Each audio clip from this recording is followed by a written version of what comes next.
Please stand clear of the doors. Por favor, manténganse alejado de las puertas. Contains offensive and despicable content that is too controversial and too awesome for actual children. The stark, ugly, profound truths now trending exposes may be soul crushing to the weak of spirit. If you allow your child to listen to this show, you're a bad parent or guardian.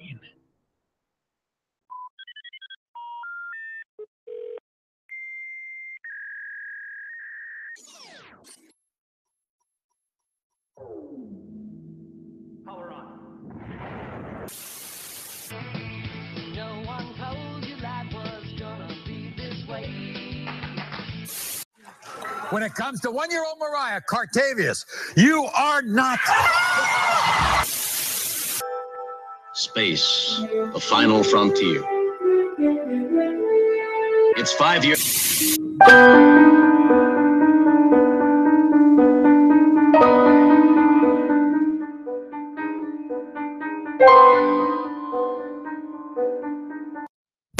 Shall we begin?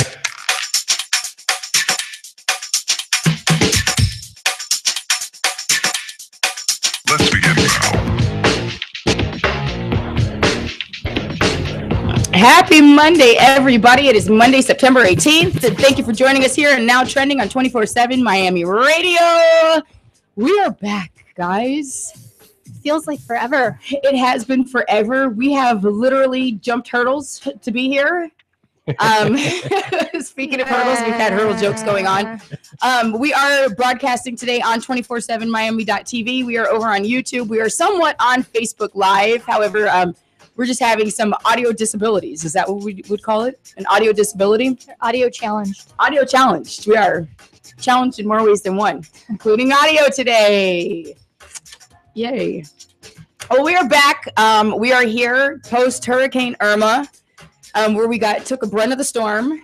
So today it's going to be a lot of Irma talk as far as us as South Floridians living through the storm, problems that we faced after the storm, problems that we faced before the storms. Some of us left, some of us stayed here.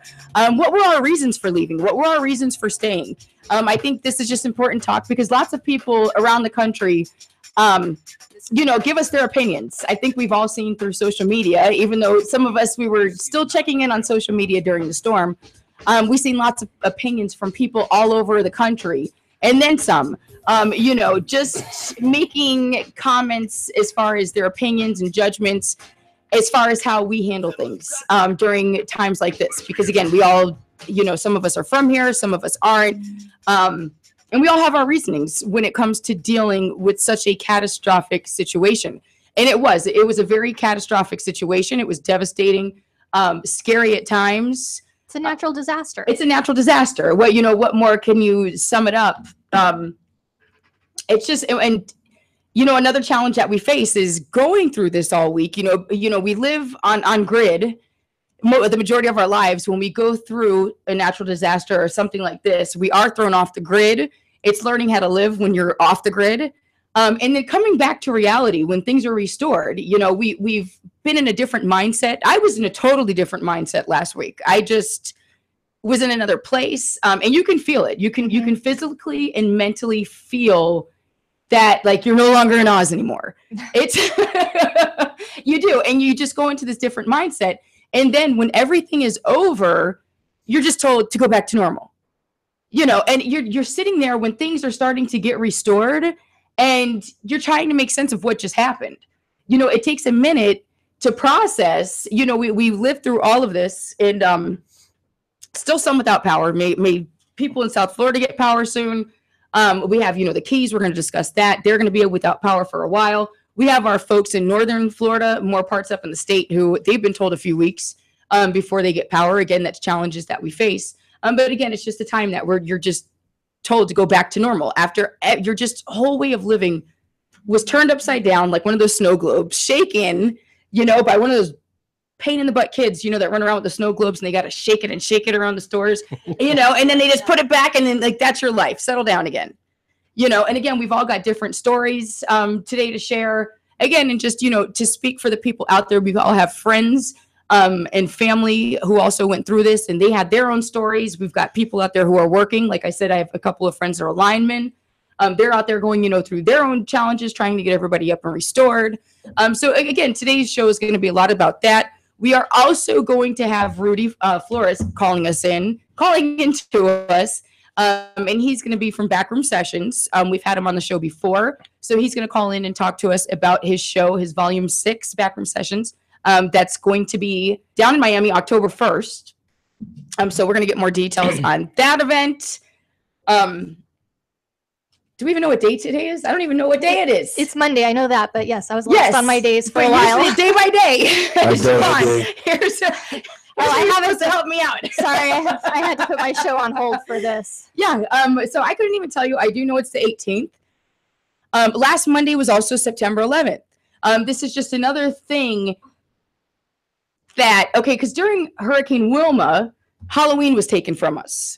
It was weird living in a world where there's no Halloween. All your childhood, then we get Hurricane Wilma that came in. We didn't have power. So again, Halloween was canceled for South Florida that year. This was 10 years ago or more. Huh? Go ahead. And we have Angie here. I'm going to introduce everybody. I'm just talking. I still went trick-or-treating for Halloween that year, so I really don't care. You going this year? Try me, hurricane. That's what glow sticks are made for, right?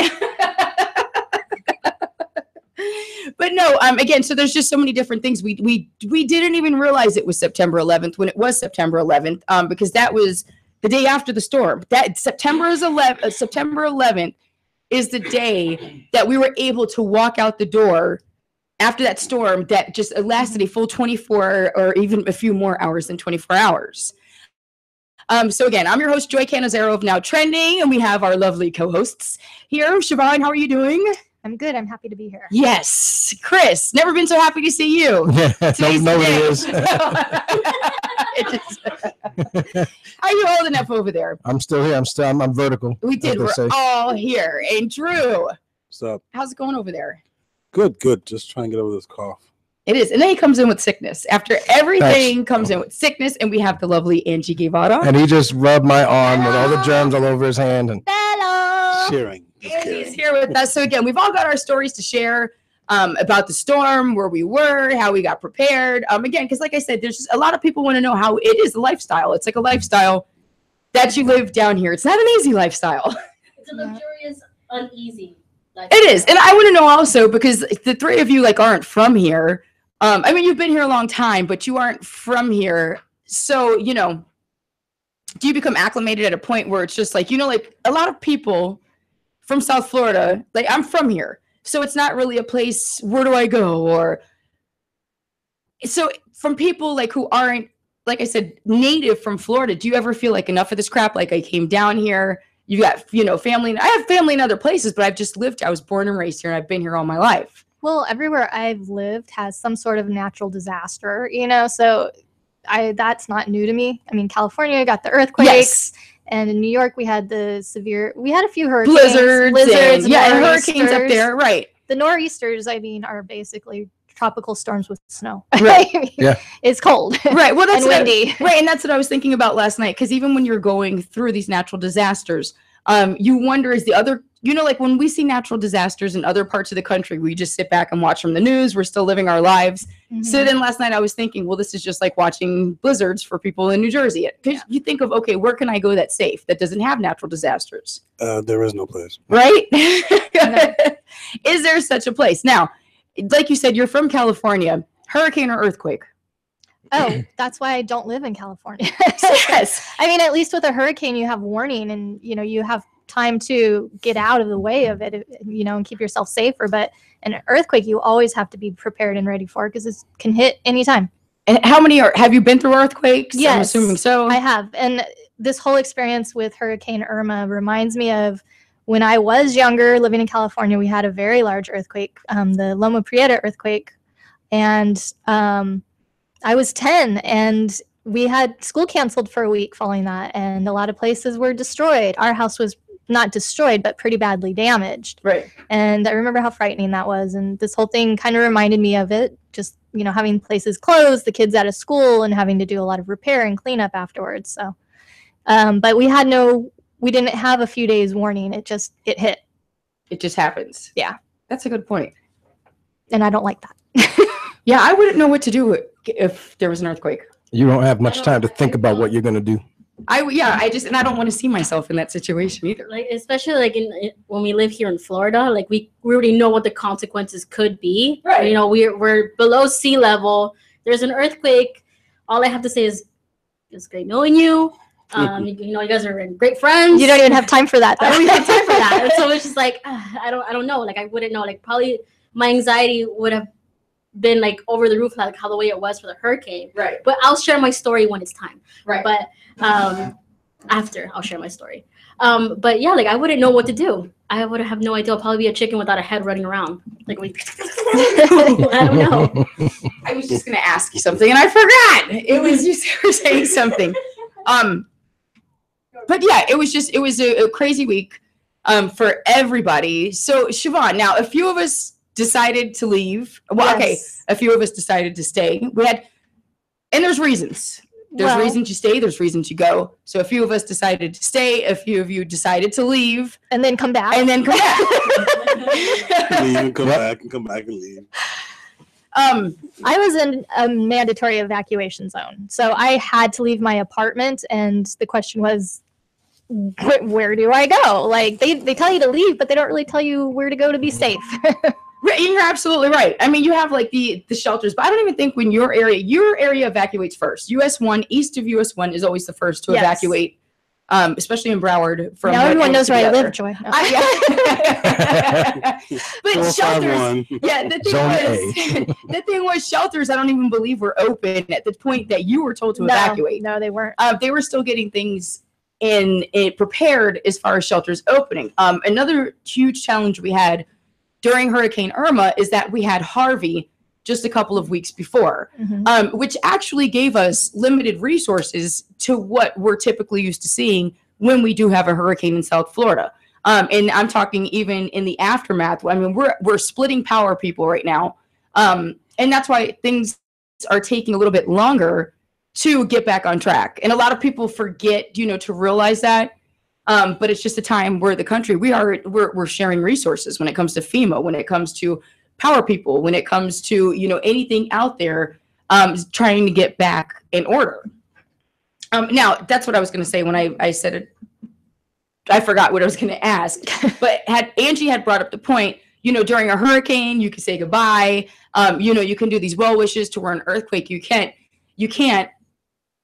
at any point before Irma, did anybody think that this was the end? No, I had one moment in my apartment where I knew I had to evacuate and I didn't know where I was going to go. And I just kind of lost it for about 5 minutes of just screaming and crying. Like, I don't even know what to do. Where to go? What do I take with me? And then I kind of had to compose myself and get it together. But there was, about 5 minutes where I lost it. Right. I see the problem over there, like where you're at, is flooding. That's typically the number one reason why. It's not even the wind or anything like that. But Chris, did you ever have that feeling either before or during the storm that, this is the end? Well, what happened with me was I left town. I was forced to leave. My family was sending me text messages in caps. So I know how they weren't talking. They were yelling for me to leave. Right. And I ended up going to Punta Gorda. Mm-hmm. And then the day after I got there, the storm changed direction to go up there. Right. So I went with my buddy Joe, his wife, and their 2 dogs, and we came back to my house because the storm's going up there. Right. And apparently I have like 20 meteorologists in my family. Right. This past week. Everybody's a meteorologist. That's good because even the meteorologists didn't know what was going to happen. So But you really can't. But the thing is, I've always been told if Jim Cantore shows up to your town, get out. Right. And he was in Miami on Friday. So I left Friday afternoon. I went up to Punta Gorda, but then I came back down Sunday morning, like midday. Right.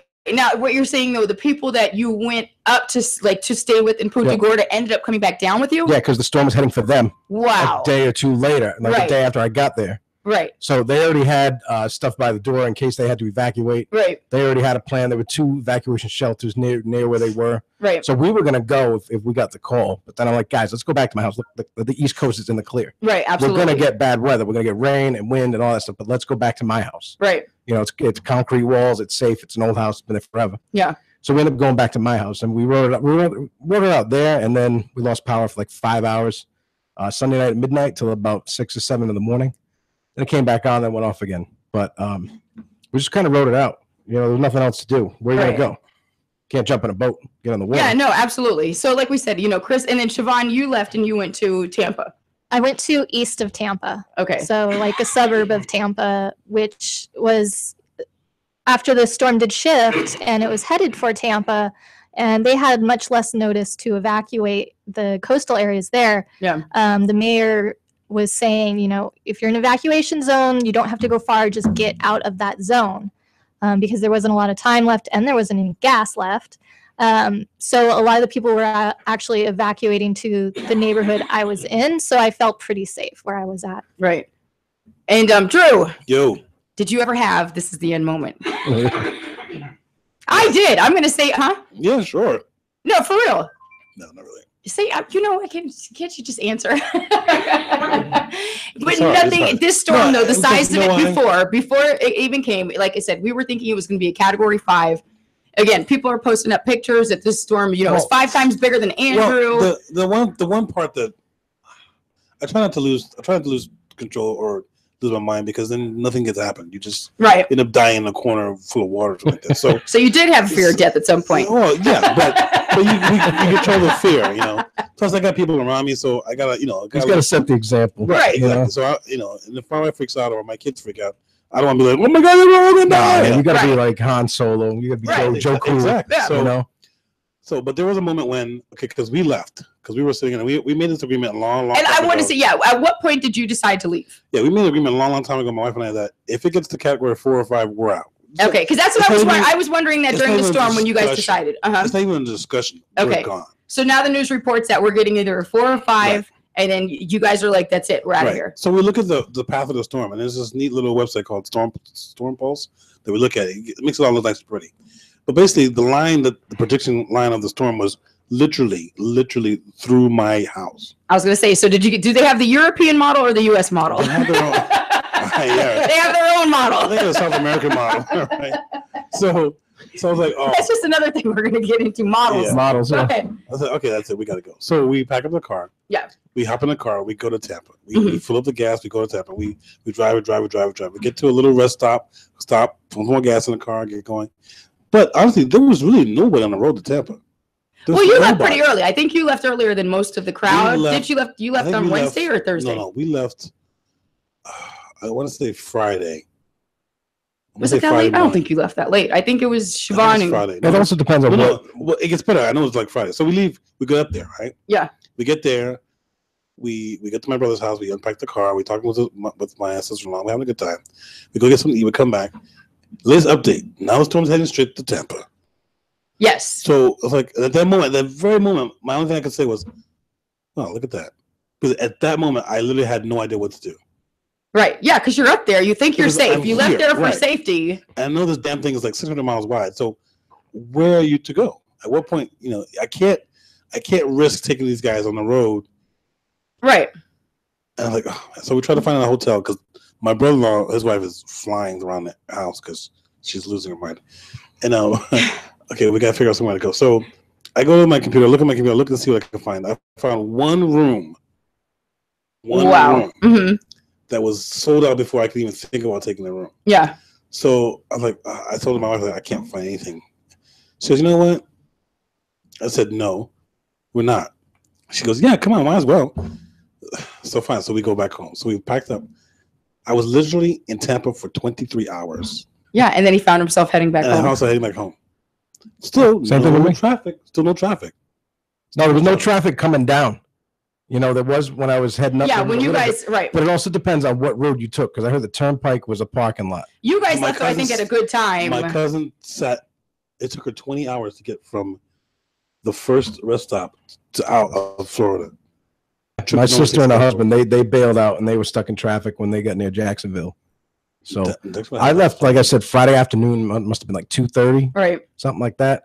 And there were people on 75, but it wasn't packed. Yeah, I went 80 or 85 the whole way. Yeah, except when the state trooper was coming, I saw him on the side of the road. He's getting out of the way. But, go, man, go. Yeah, the thing is, it's like it all depends on when you left. Right. It depends on how much traffic you were going to hit. because if you wait till the last minute and you're stuck in those gas lines. Did you stop at that little place, Miccosukee Square gas station? Well, you got the Billy Swamp Safari I out had there a in full, I had a 27. full tank going up, dude.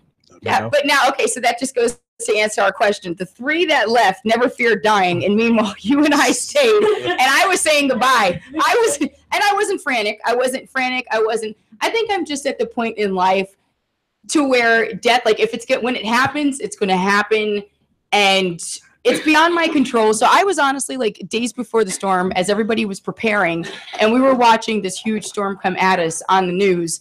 I was looking around the neighborhood, and I was just saying goodbye to everything. I was digesting it all. I was looking around, and it was just like, I just kept thinking nothing's going to be the same ever again. And I mean, like I said, because I've lived here all my life. I was born and raised here. I've been through Wilma, Andrew, just storms in between, getting ready for them. But it was just, that's the first time ever I just had that moment, and I just kept looking around and was just like, remember it now as you can, because it's just never going to be the same. But you know why though? Because before you could, okay, it's going to hit Broward. Okay, we'll leave Broward. Right. Yeah. I mean, it was the information that was coming to us in such a large storm. You know what? Not for nothing, but the Weather Channel, their reporting was great, accurate, and everything. But their little promos at the end of the commercials, they rejoined segments where they showed this massive storm in orbit. They showed it from space. Right. And this was like the biggest. This thing should have had eyes. They were making it so scary. Right? Yeah. You know what I mean? So they didn't make it any better. They were hyping it up so people would have doomsday scenarios going on. They would run out and buy all the stuff, the plywood and the water and the batteries and the gas and then all those things. So they added to the drama of it. Well, and that's what I was just going to ask next. Do you guys feel that? Do you guys feel that the media hypes it up too much? I don't. I mean, coming here, I think that they do have a responsibility. I'm gonna get to you, Drew.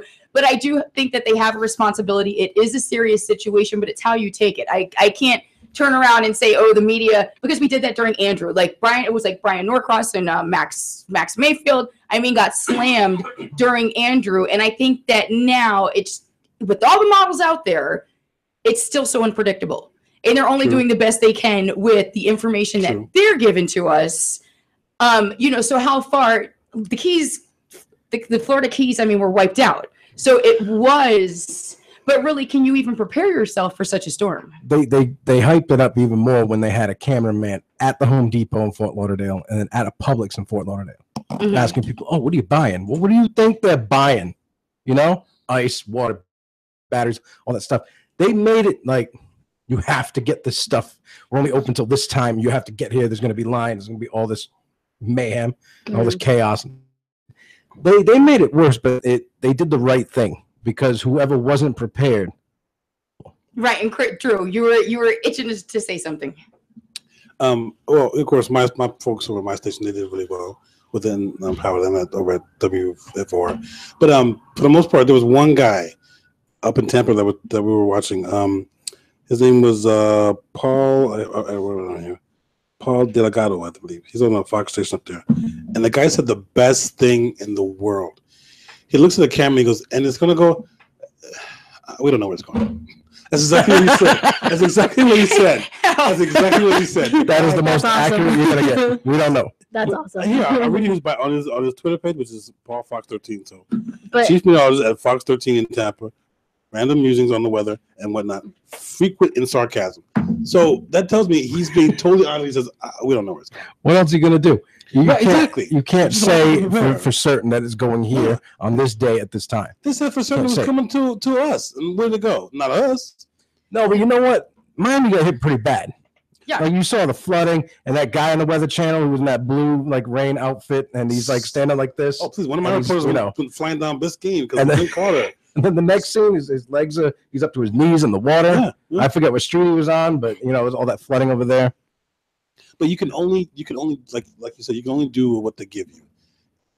At the time we made a decision, it was coming to my house. Right. So we left. And I think that was the right decision. Yeah, no, I agree. I totally agree. I think if I was you, as you guys both did, you all left here. But I think once that storm changed paths the way that it did, I would have done the same as you all and got out of Dodge, went back home, because it actually was, even though we got a good part of the storm, there was lots of damage done here. I'd say the winds we got were between a 1 and a 2.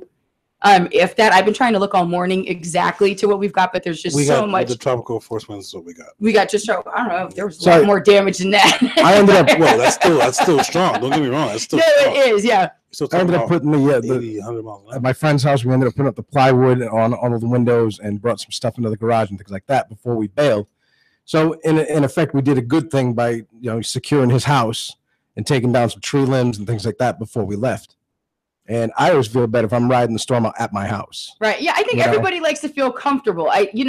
That's another thing what lots of people ask, like, oh, come stay with me. Oh, come out of here. And then it's just like, it's hard sometimes to stay like in someone else. We had domain. We had, it was a family sleepover at my house. There was like 12 of us in the house. Right, and most people did. Most people packed in houses. You stayed with friends, correct? I stayed with friends. So tell us, you had to stay here. Okay, so to get more at a personal level, these past few weeks I've been living on my own. My dad has been living with his sister, my mom comes in and out of the house. Right. So my mom left. Okay, so my dad stayed with his sister, and my mom left to Miami Lakes, so to my sister's house.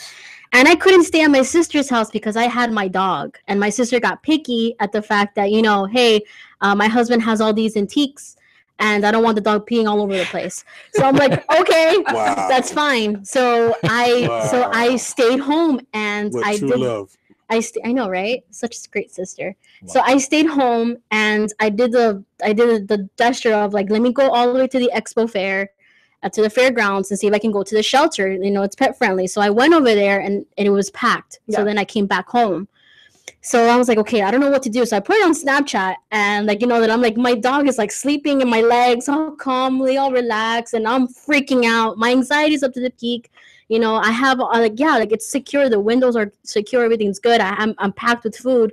But I'm still scared because I'm like, I'm by myself. I'm on my own in the middle of a hurricane. Right. I'm like, I don't know what to do. I'm scared.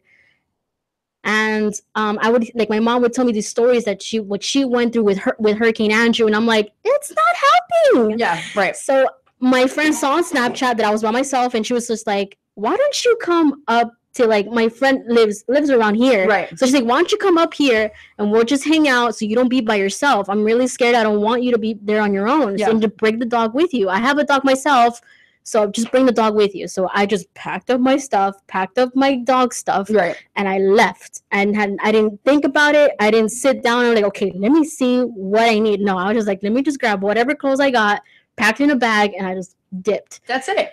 And I just left. There's not much time. I stayed behind. I have family here. Now I'm the adult now. Oh, no. No. Scary, I know, to think about. No, but I have, like my mom's here, my stepdad's here. They're older. We have animals here. There's so much here that you can't really, yes, you want to leave. There's times you want to leave. However, where do you go? And to me, because everybody has different opinions, but to escape a storm like that, you need to leave further away. You need to leave a few states away, and you have to plan to be gone for a little while. Mm-hmm. Because even when you're further away, you are at safety. However, once everything happens here, it takes a while to get back in now at that point. So to me, it's just, the proper way, like to really leave and to be safe is you really have to get out. Otherwise, you do find yourself in situations to where, you're moving to points, the storm's coming after you. Again, it's so unpredictable. Where do you go? And then you think you found safety. And then at that point, once you're in a safe place and you've let your guard up, you let your guard down, sorry. Then you're like, crap, and now it's coming my way. I got to go somewhere else for safety. And you're doing this all while protecting a family, protecting pets. So it's not easy. It's not, I couldn't say, sure, I could have picked up and just gone by myself, but I have all my family here. I'm obligated to stay here. And again, being from here, like I said, where do you really go? It's your home. Lots of people, you're planted here, you're rooted. So it's hard to just say, okay, we're going to pick up, we're going to leave, and not know what we're going to come back to in that event. Hell, if I get out of here, I'm not coming back. That's my plan. Well, honestly, something to kind of keep us focused, and keep us kind of calm down was, we played the game of, well, where are we going to move to if this house is destroyed? Right, and that's what I mean by, with a storm like that. It was just a way to get our mind off it. I'm sorry, Drew. No, go ahead. And that's how the way it was for me as well, because when I left, again, I'm home alone. I was home alone. I understand that I have everything boarded up and I had everything stocked, but at the same time, like, I was really scared because I'm like, okay, what? I know that candle's gonna get it. It's not gonna get it really, really bad, but it'll get bad. So I got really scared. I see my friends putting on chat that like it looks like a freaking apocalyptic hurricane in that point of view, and I'm just like, oh my god, like what if I don't have a home to go to? Right. And I'm like, what if I don't have that? Like, you know, my mom and my dad are safe, but what about me? It's right. like, you know, like where am I supposed to go? And then at the same time, with my friends, when I stayed with my friend made it worse for me because he showed me all these pictures about the Bahamas and the water was sucked in. I was just like, that's it. We're done. We're done. Florida's done. So I was just like, I don't know what to do. And I couldn't even enjoy the fact that I was with my friends. I couldn't even enjoy it because the anxiety was eating me up. Just knowing the fact that my dog is going crazy. She's bullying the other dog. And I may not have a home to go to. So I started putting all these things in my head. Because you have to plan for the future now. At that point, you're safe, and now you're going to plan for the future. So with that, I'm not going to cut you off. We're going to come back because I want to continue this conversation. We have a lot more to talk about. Things, you know, what we come back to. Let's talk about hurricane models. Let's talk about sign interpreters. The hand interpreters. We want to talk. We did have some deaths due to heat down here. That was another big problem we had. So we've got odd news coming up again. We've got Rudy Flores calling in. We've got sports. Make sure you stay tuned right here to Now Trending on 24/7 Miami Radio.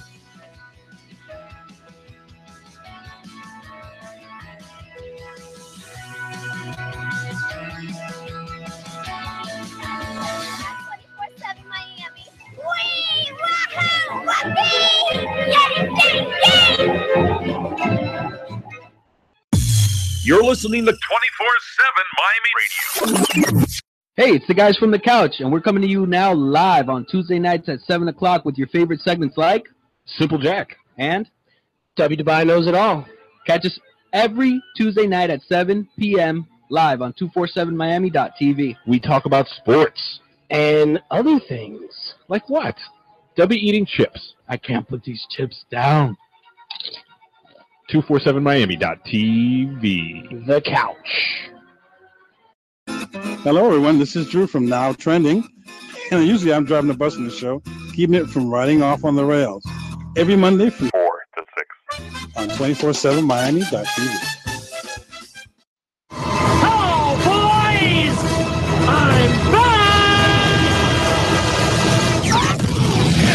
Hey, what's up, guys? It's Roy from The Roy O Show. Just letting you know, guess what? The Roy O Show, it's back, baby. Every Wednesday from 7 to 9 p.m. It's going to be Prosper, O, and yours truly covering everything. Sports, TV, entertainment, comics, Walking Dead, you name it, we're talking about it. Join us this Wednesday from 7 to 9 p.m. only on 247miami.tv. It's Now Trending. Make sure you catch a new episode every Monday from 4 to 6 on 247miami.tv.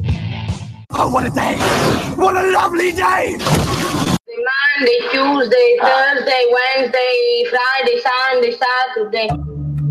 Join me, Siobhan, every Sunday for the latest episode of Day by Day. From Alzheimer's Awareness Month to International Bacon Day, find out what's happening this week and how these observances got started. Each day. Because each day counts. Day by day, by day. You're listening to 24/7 Miami Radio. Oh, boys! I'm back!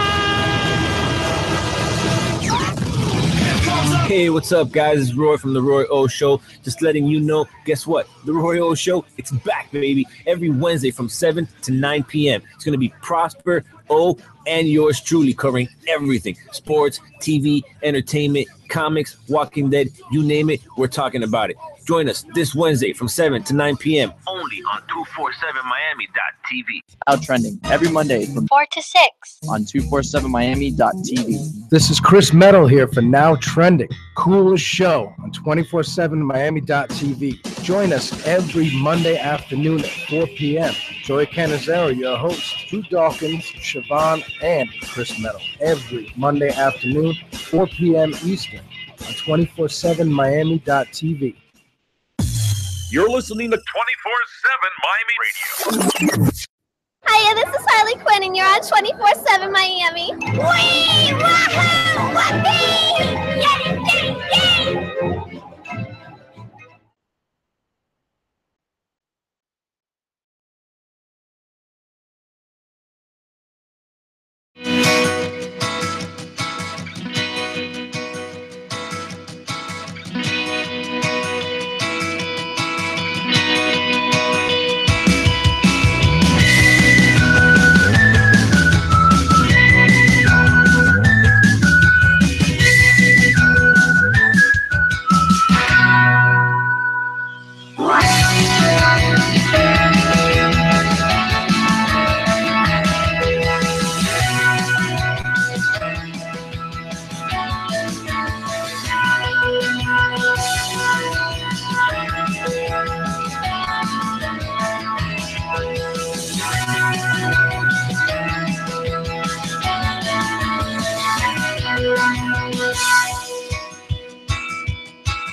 Welcome back to Now Trending. Chris Meadow here. Now Trending. Meadow. 247miami.tv. Meadow. Check us out. That's Drew right there. Double D. What's up? Got some great stuff going on for sports coming up later on in the show, boys and girls. Mm-hmm. Got a freestyle because I'm not sure what's next on the agenda. We don't want to like jump the gun here. Oh, that's true. But Because, I figured you know, we could just like it's touch just on us the here. touch on the existing topic that we've been talking about, which is the hurricane and Mhm. being prepared for those sort of things. And Drew, it's like, you know, when you think about it, people should be prepared for just the normal things that they go through in life, not just when a hurricane is going to come down the street. But you know what comes in the basic hurricane kit. You got your Yeah. batteries, your flashlight, your radio. You know, then you got your cases of water and your non-perishable food. My house was Fort Knox. We had everything. Everything on the list. And then when the cousins came over, they brought even more stuff. Right. So we still have extra stuff. Right, and it's good to prepare and to stockpile the things that you're going to need. Like, I became friends with granola bars because they're non-perishable. They don't expire for like 2 or 3 years. You know. Oh, we welcome Joey Canizaro and Angie back in the studio for the next segment of the show. No, they left for the bathroom. They step out. Yeah, they're superheroes when they get off camera. Yeah, right. Oh, we welcome back Siobhan to the show as well. Welcome back, Siobhan. Okay, the girl power thing just took over, Drew. So I want to say one thing. My neighbor. God bless him. I can't remember. No, we missed it. I can't we remember had the it, name, but we're back. They came back without us. We came back from Tampa. We had no choice. We had a show no to choice. do. You know, we stuff to do. I'm surprised. I'm proud for Oh, once. thanks. Thanks for once. I don't even know what's going on. We're going to talk about hurricane talk. We were talking like what's in your basic hurricane kit and how to just be prepared around the house, not even just for natural disasters, but just in general. Right. Okay. Which makes up a good point because before we left, we're back now, and you were. Yes, we are. We are. Thanks. No, but you did make a comment, and we're still waiting for Rudy to call in. Can someone text Lou He's and ask busy. him Rudy? But you had said just a few minutes ago before we took a break how the news people tell you to get out to Publix, to get out to here, to get these certain supplies. Now, when we have them, did you notice, though, after the storm, how you did need these supplies? Were there some supplies that you picked up that you said, thank God I have this right now? You're sitting there without any power, without, you're out there after the storm, and you pick up a supply, and you're like, good thing I got this. This does make sense during a storm. Drew, what was that supply? What was it? Nothing, because I never lost power. Well, for me, even though I didn't I thought you were gonna lose ask me. power, for me, I was glad that I had candles and flashlights. Right. And I feel like I was, the people I was with were really prepared as far as food went. Mm-hmm. But I feel like for myself, I need to be more prepared with food because I cook fresh from my apartment or I eat out. So I don't have food that sits in the cabinets that can be used whenever. I want to get some of those MRE kits. Those things, they're just so hard to eat because we're gonna get to food, and we're gonna get to food next. We need to have even a food conversation after this. But did you have any items, like a hurricane item that's on the normal list that you did pick up and say, "Thank God I have this. This did make sense." Sometimes it's hard for us to get all the supplies that are on the list. Oh yeah, I mean, you have your common sense things that you're always going to have. What Drew and I were talking about: flashlights, batteries, right away. Did you guys go through batteries like crazy? I did. Luckily, the flashlight I had, the batteries were brand new because the flashlight itself was brand new. It's one of those construction guys use it, like one of the Caterpillar company flashlights, and it's really, really bright. And I had that with me, and granola bars. Absolute staple to have when you lose power or when you have. They don't expire for a long time. Were they Power Crunch bars? I see what you did there. I did have plenty of Power Crunch bars. I was going to say, you had to have had plenty of Power Crunch bars. We have another one who had plenty of Kind bars, I'm sure. They come in handy. They don't expire. Yeah, and they can sustain you as far as protein and vitamins, at least for a few days. Right. Don't forget the number one thing also to have. What's that? Toilet paper.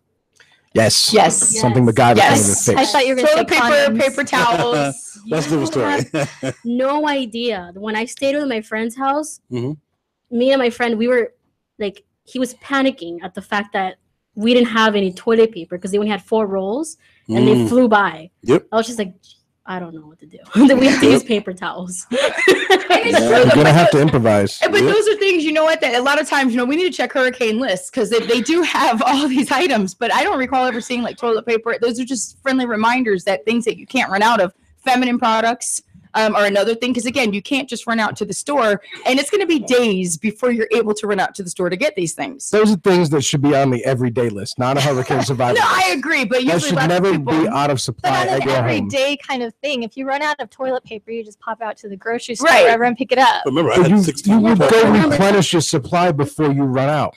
Like Yeah, you but have like remember down to this. like a half a roll or a roll and a half, you go get more. So you'd never be out of them. I don't know about you ladies with the products, but when you notice yourself getting low or the box getting empty, you go out and buy them before you run out, or you wait till you run out. Because some people wait till they run out. No, because that's not that can't work because how the way like it works. I'm sorry guys. Oh, here How we the way go. it works for me is that sometimes when I'm stressed out, it just pops. Mother Nature's like, here you go. You're stressed out. I'm gonna stress you out even more. And you weren't ready. So I wasn't ready, But luckily, I packed everything and I was good to go. But I guess same thing when it comes to when you're gonna go number 1, number 2, right? When you're stressed out, it just comes out. I'll tell you one thing though, and that's the thing. Women, listen, we don't calculate. We're supposed, they make it look easy, I guess, to the men. Like we calculate every day and we know when it's coming. And Plus you're stuff. We don't do that. It's too much work. You're focused on. I have an app. We can't even. Siobhan has an app for it. No, I have an app too, but I can't even keep up with the damn app because the app knows more than I do. And they're gonna blame us when they run out too. So we send you guys to get it. And you don't know which one to get Don't because you watch the commercials? no, you skip those. Let me tell you, I don't mind going. I go. Yes, I have a woman. This is what she needs. Those aren't the commercials that I enjoy watching. But these are things that you do have to think of because again, it comes to a time where after the storm, you are still limited resources. So that was another thing. Now, Siobhan and I were talking the other day about first things that open up. Like the second that the storm is open, over. The storm. Did I say open? I did say open. I meant to say over. The second that the storm is over, the first people to open businesses are now. My brain, when we walked out September 11th, I think you and I have the same idea. We did. Okay, there was 2. I had 2. Why? The first one actually I didn't have. The one that we actually came together, that was like surprising to me. But the first thing I did, and this was on September 11th, so help me God, and I walked out the door, and I'm just like, where are the Arabs? Go to the Arabs. The Arabs will have everything. The Arabs will have batteries, they'll have cigarettes, they'll have water. The Arabs, they're the only ones who will open with no generator, with no, with their calculator, and it's true. You're so hungry. At that point, Lewis has an idea. Huh? Lewis has an idea. What is Lewis's idea? Lewis said that we should get edible thongs for hurricane preparedness. Oh, jeez. We need to find Lewis a woman fast. We really need to find Lewis a woman fast. Now, the second thing that's open, everybody, as soon as that storm. Well, I noticed first was the Chinese food. Well, yeah, that's the first. No, but that's what we're getting to now. Now, that's the first place I ate. Now, after going to the Arabs to get cigarettes and batteries, we're driving down the street. Right. And how am I supposed to post on Facebook on September 11th? Thank God for the Arabs and Chinese, like on this day. But that, The Chinese had nothing to do with it. No, they were the first ones open selling food. It's on the calendar. Siobhan, but everybody, even up into Georgia, where the storm was going, everybody was posting, why do the Chinese restaurants open first? And that's the first thing I ate. That's the first thing we found open. Nothing else was open besides the Arab convenience stores and the Chinese restaurants. And I did. And everybody was like, do you eat it? But you know what it is? Because all Americans took us to holiday stayed home. I saw a Chinese restaurant on the way that my friend and I were driving from his house to my house, and we're passing through on the Lake Okeechobee on State Road 80, going across the state back to the East Coast. We found one Chinese restaurant that was open, and it was packed, packed to the gills. Go ahead. No, during the storm, this was like 2, maybe 1 o'clock in the afternoon, right on Sunday, when everybody should be indoors and at the hurricane evacuation centers and everything. This place was packed. Right. And I'm talking about even post, that's the first one. We drove and everybody was on the streets and there was no street lights. The only thing open and we had to stand in a long line. They had no power. It was the Chinese restaurant. First place. Well, I wanted you, Chris, to go to the Waffle House. I did. And see if it was open. No, I'll shut it up. Go ahead. And shut it up. So right after, as soon as we stepped out, me and my friend, we just went driving around, and we found the Publix that was open. Barely anything was there in the Publix. So yeah, there was a Publix open. So we went in there. We got a couple of things, but there was one thing that we wanted that we couldn't find. And it was meat. Meat. We wanted meat because we had a grill and everything. So we're like, okay, we wanted that. And next thing you know, we were driving around and we see this location. It's called Latin American. Everything says open, open, open, open. We were so psyched. We were so happy. We're like, yes. Someone didn't turn on the light. And then when we went in, we see the lock. And I was just like, are you freaking kidding me? You're going to have everything that says open, open, open. But it's locked. They left fast. Yeah, shut the signs off. I started crying in the car, and my friend was like telling me, "It's okay, it's okay." I was like, "It's okay." It's not okay. The curfew in Broward was 10 a.m. on Monday morning, so we were up at maybe 7:30 in the morning, and my friends and I were like, let's just go out and see what's open." Absolutely nothing was open. None of the banks, the ATMs were all shut down and everything because my friend wanted to get cash. Exactly. And which is one of the things went I did over before the to storm. And that's we what I went was to gonna say. 3 different banks, and then we went to Waffle House, and then Waffle House was completely closed. Right. Well, because a lot of people, and that's one a very important item also on your hurricane list is to get cash, as much cash as you can, because once things start opening up this whole week, you couldn't swipe your card anywhere. Even the places that did have power restored didn't have internet. Yeah. So they're not able to use their credit card machine. So anywhere you go, you better have cash. I You went have to place to. that had to fill out a UCC form. You know what those are? No. Oh, the UCC form is literally the manual form when you're using a credit card. Oh, was that like the little one they used to do on the magnetic and the? You get the carbon copy. You know Exactly. what? Hey, I wish more people would have done that. It is still away, but I guess a lot of people don't have the carbon Places still have it. copies. Some do, but not a lot. Obviously, but it just came to a point where you needed cash for everything, and that's been for the whole week. I think yesterday was the first day I was able to swipe my card somewhere for the first time, and the storm was over today was the last first day. Monday. And so again, it's been a week. Power. Talking about power. I didn't have it for a week. Everybody had to learn how to drive all over again. And that's another thing. And it's still important for people also listening. When there is no power at an intersection, the rule is you treat it as a four-way stop. Yeah, some people don't we know that. still have power lights that are out. So you still have to follow these rules. A lot of people see power going on in a lot more places, a few streets. However, people think that the rules no longer apply. But you still have to comply with the four-way stop. We're all still driving out there. We're all still in this together. We all need to work together. Because I've just seen a lot of reckless driving, and people are back to driving horribly. So yeah, that'll never change. Hurricanes are not. That'll never change. They were nice for like a day and a half, maybe, but no, they're back to driving horribly. To the food situation, like Siobhan was saying, she wanted to get some MREs. A lot of us, got canned foods. However, we're kind of more spoiled in today's day and age to where back in Andrew, we didn't have fast food places open so fast. People weren't running on generators. So it did take us a while. Now we're in a day and age where, again, okay, maybe the first day, soon as the storm was over, like we said, Chinese restaurants opened. I know some pizzerias. Everybody has a limited menu. But is the food really safe to eat? Yeah, I don't know. As long as you cook it. I have no idea. Well, if you're It's getting, not- if you're cooking food though that has been defrosted for a couple of days, yeah, and it's just been sitting out in regular temperatures, and you still go ahead and cook it, I mean, it's still bad if you cook spoiled food. yeah. Well, that was my thought. My first meal after the hurricane, when places were starting to open, was at an Asian fusion restaurant. I had sushi, and Oh my god! The only thing that made it worse, she go to the gas station, got it. Well, I was thinking to myself, like, oh, you guys have power back. That's great. And then I'm thinking, where did this sushi come from? Like, how did they get it here so fast? Right, but we still risk it. Here's the thing is that, and actually, in my opinion, maybe we should still be eating MREs and canned food. But the thing is, the thought of eating them, sometimes in a regular day, we wouldn't eat it. Sometimes to me, like just looking at Chef Boyardee, it grosses me out. Like as a kid, I'd eat it.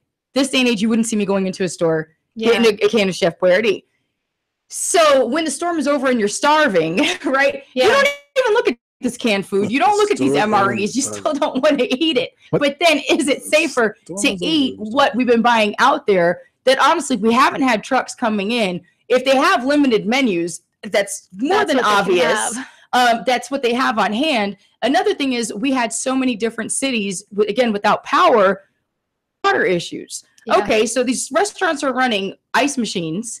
They're running. Yeah. Do you understand? So is it really safe to start opening all of these restaurants and trying to get things back to normal? You know, they try to put it to us in a marketing way. Well, they're trying to get the community going. You know, it's a good thing for us. But then at the same time, you know, a lot of these companies may just want to be making money, and they're selling us a crap product. They're making money I've before been the sick all hurricane. week. I've eaten crap, and I've been sick I've honestly, my stomach has never felt the way.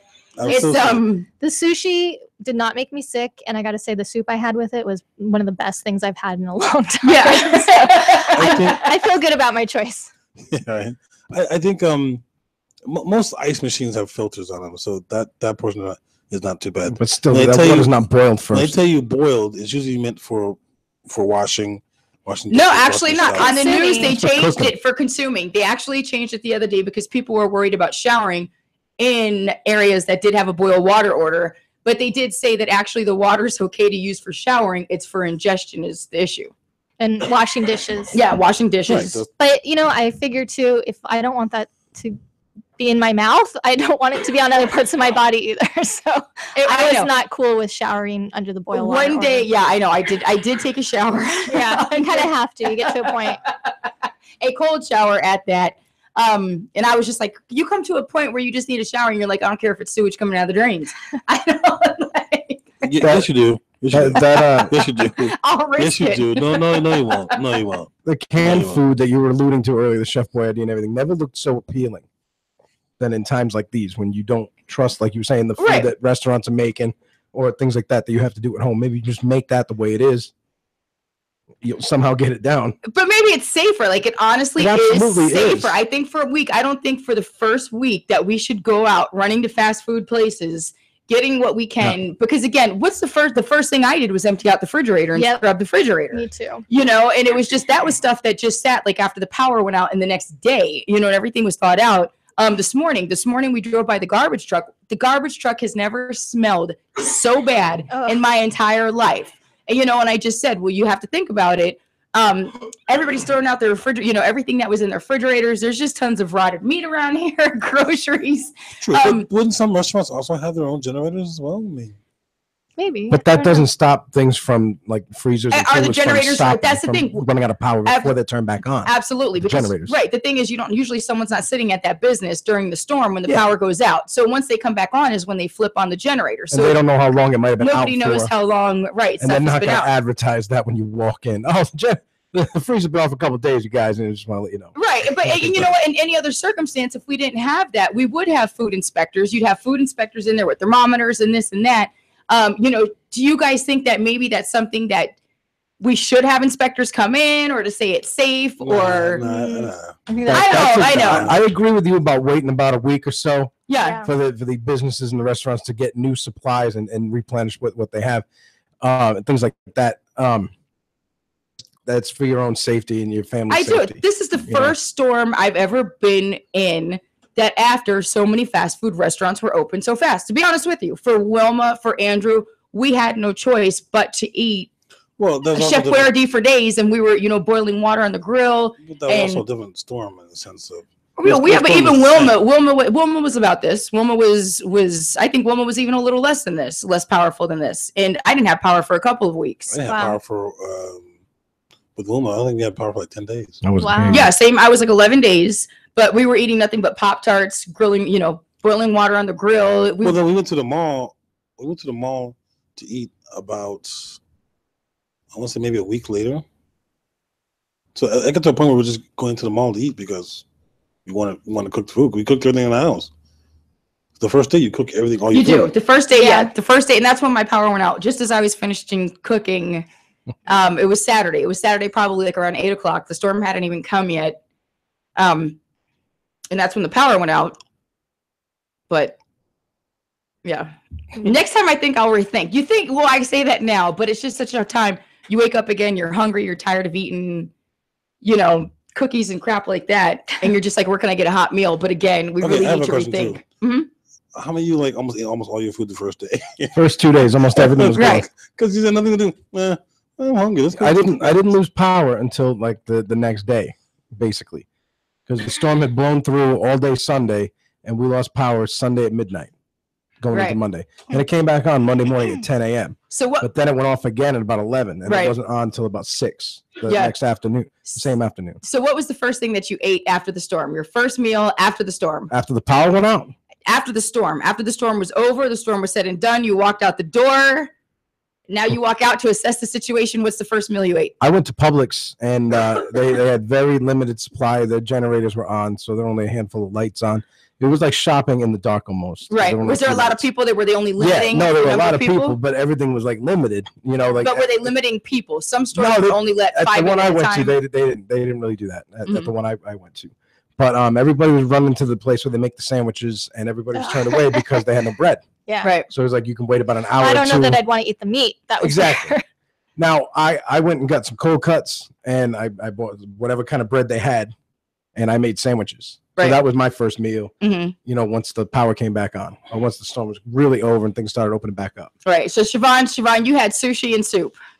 Yes, Thai soup. And Thai sushi. soup and sushi. Drew, what was your first meal after the storm? Storm was said and done. That's it. We're hungry. The first thing we're gonna eat. I can't really say for certain because we didn't have to go outside of the box eater because we never lost power. Oh, that's right. Okay. So I mean, we ate like a normal. It was a normal dinner because we had power. So I can't really remember what it was. Lucky Drew. Yeah, Drew got lucky. Drew. What was the first lucky thing this time? What was the first thing you ate, Angie, after the storm? Storm's over. We're hungry.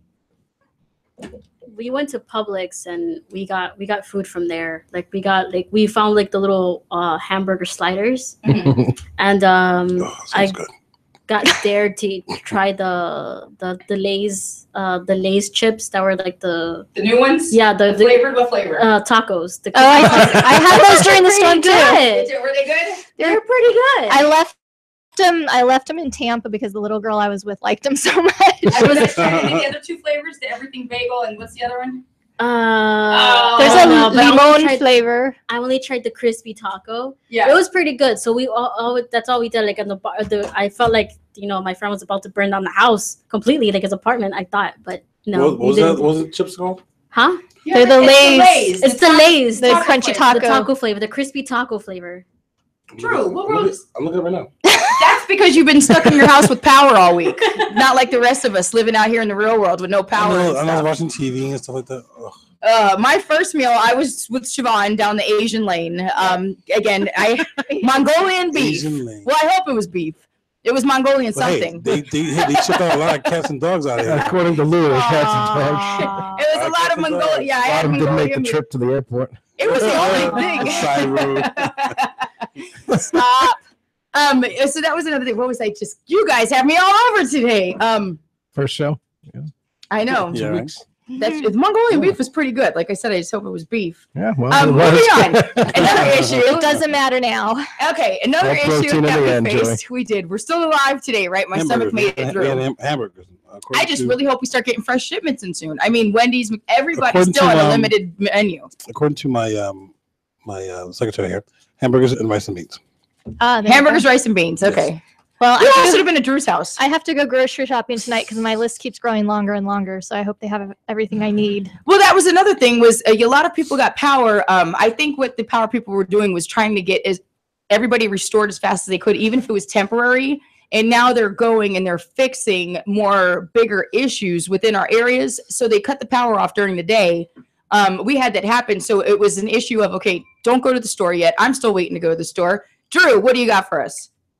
I wanted to also give a little heads up to FPNL because I truly think they're doing a pretty decent job. Amen. Yeah, they are. It's not perfect, and nothing's ever perfect, and maybe no one's totally gotten their power back. But as many people as they gotten power back within a short amount of time, come on, give them a little bit of credit. I think the issue is though we have an issue at the linemen. We have linemen from all over the country out here. We have linemen that came in. Pike has been here since Wilma. So when you guys see those Pike trucks, they actually came in from Wilma. And they have been around the state redoing our power poles and stuff like that. A good friend of mine who's a lineman, he works for Pike. FPNL, again, we're also taking a lot of linemen out of this area, and we have to send them to other areas.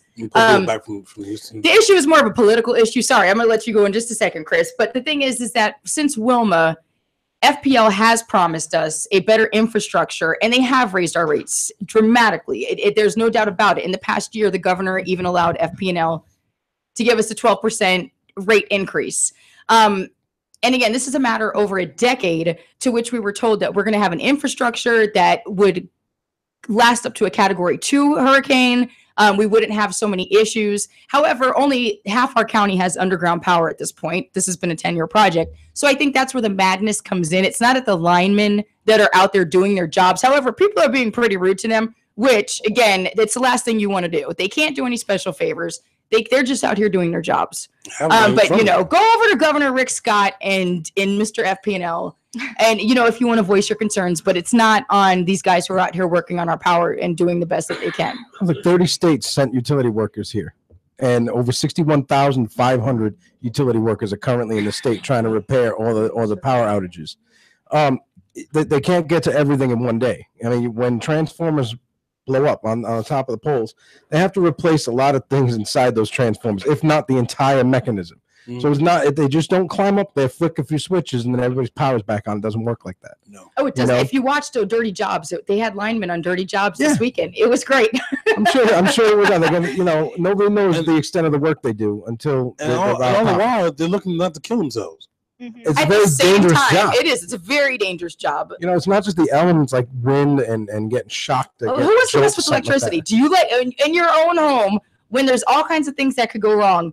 The one thing you don't want to go wrong or play with is electricity. That's me. No. If anything could go wrong, it's like that's the time. You won't win. No, when it comes to like plumbing or sometimes, you can fix certain little things, but when there's just something with electricity, call an electrician. Call an expert. Those are not the times you're like, oh, I'm going to Google how to, No, YouTube it, No. Don't mess Redneckrepairs.com. So with that being said, we're going to go ahead and take a break. When we come back, we have Rudy Flores, who's going to be joining us over the phone, telling us about his event, Backroom Sessions. This is going to be the 6th volume. And we'll have more hurricane talk. Also, Chris, do you have your Bobby the Brain Heenan tribute? May he rest in peace. One of my favorites. One of the best of all time. So, Chris, you're going to give us a little something on that when we come back. We've kind of skipped over news because we have so much to talk about. So we may get to odd news and news that's not true. But we may just stay on topic with Hurricane Irma because we're having a good time, right? We have to talk about some food element in my odd news. Exactly, we will. I'm not sure. The mayor, I don't know if we're going to be having him today. So make sure you guys stay tuned to Now Trending right here on 24/7 Miami Radio.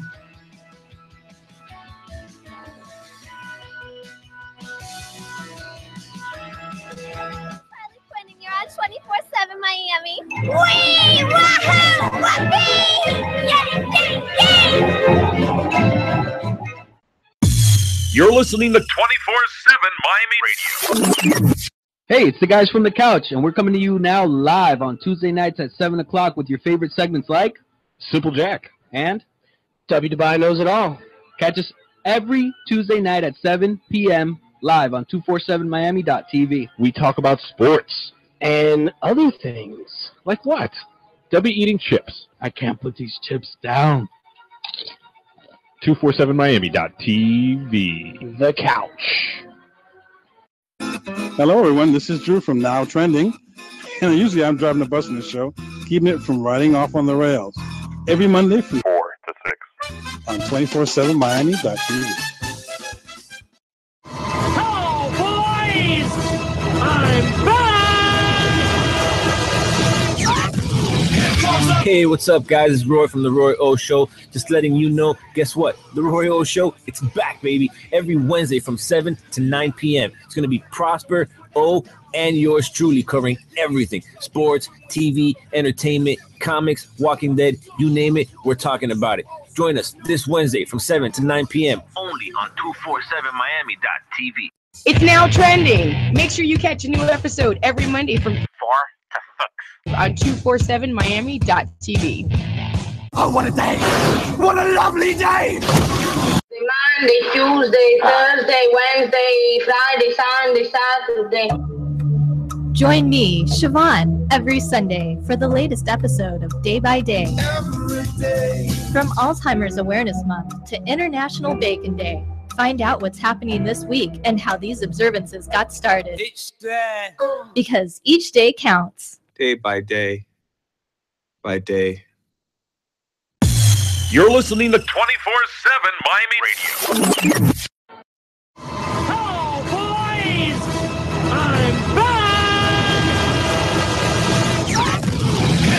Hey, what's up, guys? It's Roy from The Roy O Show. Just letting you know, guess what? The Roy O Show, it's back, baby. Every Wednesday from 7 to 9 p.m. It's going to be Prosper, O, and yours truly covering everything. Sports, TV, entertainment, comics, Walking Dead, you name it, we're talking about it. Join us this Wednesday from 7 to 9 p.m. Only on 247miami.tv. Out trending every Monday from 4 to 6. on 247miami.tv. This is Chris Metal here for Now Trending. Coolest show on 247miami.tv. Join us every Monday afternoon at 4 p.m. Joey Canizero, your host, Drew Dawkins, Siobhan, and Chris Metal. Every Monday afternoon, 4 p.m. Eastern on 247miami.tv. You're listening to 24/7 Miami Radio. Hiya, this is Harley Quinn, and you're on 24/7 Miami. Wee! Wahoo! Whoopee! Yay! Yay! Yay!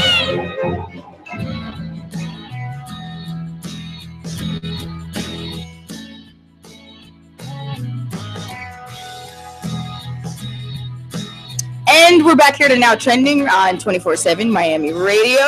And we have our special guest joining us right now. And we have Rudy Flores, and he's going to be from Backroom Sessions. We've had him on the show before.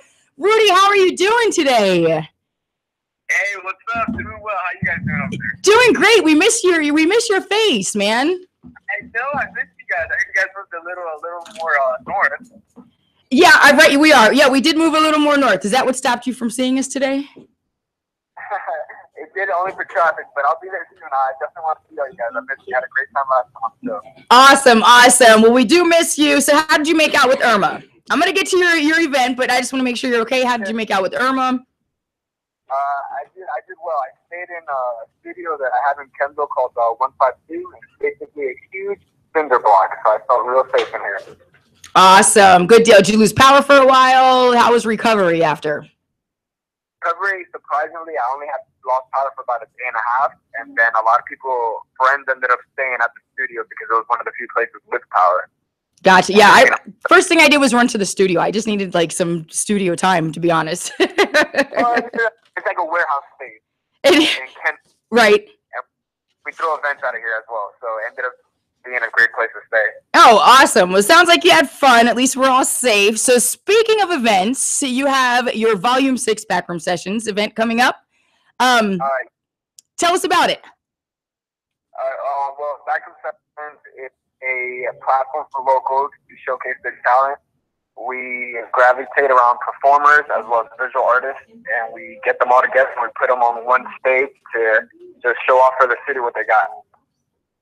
Awesome. So tell us about some of the performers that you're going to be having out there. Because I remember last time you had actual was it poets, comics, actual artists that do art. Tell us about some of the artists some of the talent that will be out there. And so at this next one, we're focusing a lot on Hispanic heritage. So the whole theme of it is Hispanic heritage. So we have a lot of Spanish covers and a lot of Spanish original music. So we're really reaching deep into the roots of Miami and the backgrounds and the cultures to kind of like revamp it and bring it back a little with the youth and kind of cultivate that culture and as well as like preserve it so we can grow up still knowing our ancestral tendencies. Gotcha. And then it's going to be it's October 1st, correct? October 1st, correct. Okay, and that's Sunday? That is a Sunday, correct. Doors open at 5. Show starts at 5:30. Good deal. And then tell us where it's at. It's going to be at the Fish House Miami. That's located on 100th Ave, southwest of Miller, very close to Tropical Park. That's a restaurant that's been around for about 23 years. They're well established. They have a good community of jazz and blues themselves. And alongside Backroom Sessions, we're bringing in that new millennial crowd as well as a lot of different genres. Nice. Okay, yeah, speaking of the new millennials, we've got millennials around our station these days. So I hear that we may be joining you out there during the event. The millennials may be joining you as well out there during the event. So again, tell us one more time about the event and when it's going to be and where at what time. Give us all the details again. All right, so it's going to be Backroom Sessions Volume 6. This is the 6th installment of our event. We started back in December 27th. That was our first one, and then we just hit the ground running. So this is going to be our 6th edition. Again, it revolves around Hispanic heritage. We're really preserving and protecting our culture and bringing it out. We're going to have a lot of Spanish covers. We're going to have poetry. We're going to have singers. We're going to have bands. We're going to have a lot of visual artists doing live painting. We're going to have also vendors in the back alleyway, and we're going to make it a very speakeasy style. We're going to call it Ghetto, so people can buy stuff. And that will be at Fish House Miami, which is by Tropical Park on Ave and Miller. Okay, good deal. And then I was just going to ask you something again, Rudy. I just miss you being here. Topics. I miss giving my 2 cents on everything. I miss being there. It was a great time. Good. A lot of people tuned in last time and they loved it. I got to go back. No, they did. I totally agree with you. We can't wait to have you back. So again, we're more than likely going to be joining you. Now, where can people find you if they want to find you online? If they want to get more information, if they want to be talent, how can people get in touch with you? The best way I would say just visit our website, and that's backroomsessionsmia.com. And then on social media, you can find us at Backroom Sessions MIA on Instagram, on Facebook, on Snapchat, on Twitter. We're on pretty much every social platform. We're really trying to extend out here and really expand our reach. But Backroom Sessions MIA, that's the best way. You can buy tickets online as well as send us an email to be part of the show. Good deal. Good deal. Well, Rudy, we can't wait to see you Sunday, October 1st. And thanks for joining us today. And we're glad that you made it out safe with Irma. Yes, you too. Did you guys make it out fine? We did. We are all here. The whole crew is here today. Beautiful, man. I miss you guys. You guys are great. Awesome. Well, we'll see you soon, Rudy. Have a great one. You too. Thanks. Bye. And again, that was Rudy Flores with Backroom Sessions. Like he said, you can find him at Backroom Sessions on most social media pages and also on their website. You see backroomsessions.com. We'll go ahead and post it on our Facebook page. But again, great event that he has. And he gets so much different talent. I mean, he's got comedians. He's got just all the poets. He's got all different kinds of artists that come out. Like he said, he's going to have booths with people selling things. So it's a really fun event. And again, it's going to be geared at Hispanic heritage is the theme of the event. So again, it's going to be something really nice for South Floridians to enjoy. Cool. Sound great, guys? Yeah. Awesome. So it's time for sports. Great. We've got sports with Chris Metal and Drew over here. What's up?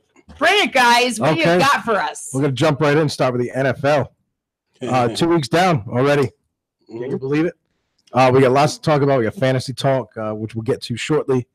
Let's kick it off with the local team, the friggin' Dolphins. The first game for the Los Angeles Chargers. Mm-hmm. They squeak out a victory at the end, 19-17, your final score. I didn't see anything impressive or depressing from them. They did and went out and did what they're supposed to do, beat a lousy team. You know, no excuse. They beat them by 2 points, but it's still a win. So the fans are happy, you know. What's your take on Jay Cutler? If he didn't throw the ball away, then he's doing all right. Okay, again, what was your take on Jay Cutler's performance yesterday? Oh, I didn't see the whole thing. Oh, okay. Yeah, but you work at CBS. I figure you get the highlights. You don't see the reel. Well, I didn't work in the morning. The nighttime, I wasn't there. They still have the highlights. No, but I wasn't there. Well, I watched some. Anyway, Bruce come to She doesn't know, Chris. Bruce come to job. They weren't bad. If he didn't throw the ball away and he didn't drop the ball, he didn't leave the ball on the ground, he's fine. No, they looked good. They 1-0. I think first time in a long time. I'm not sure. I think so. So this week I can sing Miami Dolphins. Miami Dolphins. Miami Dolphins #1. Technically they should be for the week. They should technically be at the top of the division right now because the Bills and Patriots are 1-1, and the 0-2. The green team, Gang Green, is 0-2. So the Dolphins in the standings are at the top of the heap right now after 2 weeks. So nothing impressive. They've only played one game, however, and they won't get a bye week this year because their bye week was basically week 1 when they were supposed to take on Tampa Bay down here in Miami, but Irma had other plans for them. So yeah, and that game will be played in November. Week 11. Week 11. Yep.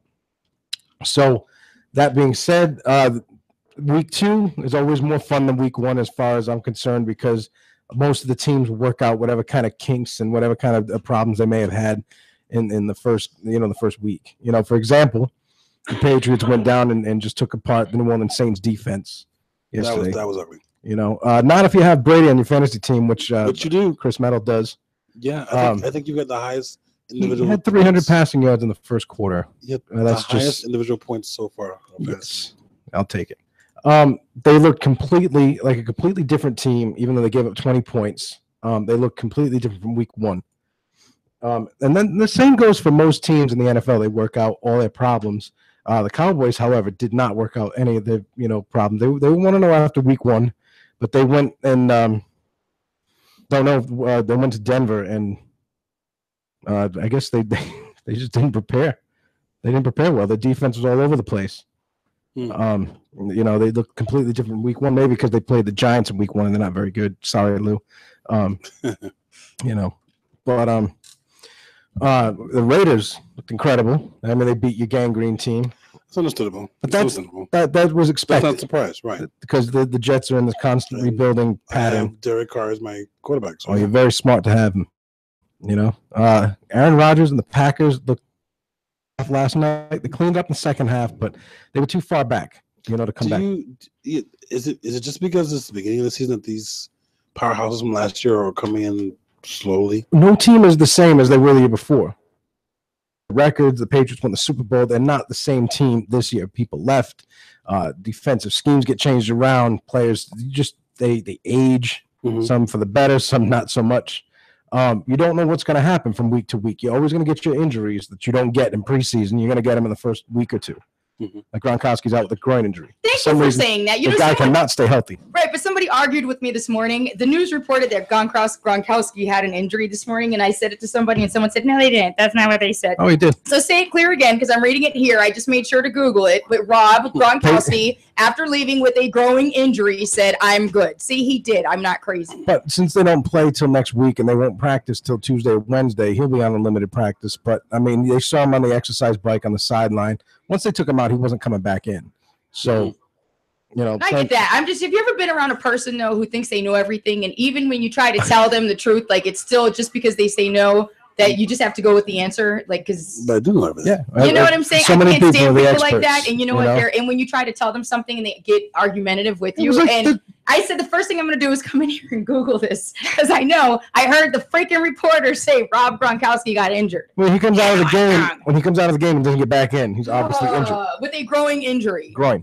So the thing is, he was on the exercise bike. He was walking around. He's going to be sore for a couple of days, but he will probably play next week. Right. I don't doubt he'll play. So whoever has him on the fantasy team, probably start him. We'll see what he I does. think I've got him on one. I've got 2 fantasy teams. Bill Belichick's going to list him as probable, as he lists Tom Brady every week on the injury report as probable. He just does that to psychologically mess with the other teams. I'm psychologically mess with someone now because I'm emailing them this right now. You absolutely can. That's right. All right. So switching gears to MLB, Drew, I remember us sitting in these 2 identical seats 2 weeks ago. Yes. And I was harping on the Marlins playing so well, and you were disappointed because they don't pitch very well. And I said, dude, they won 3 in a row. The 3 games over 500.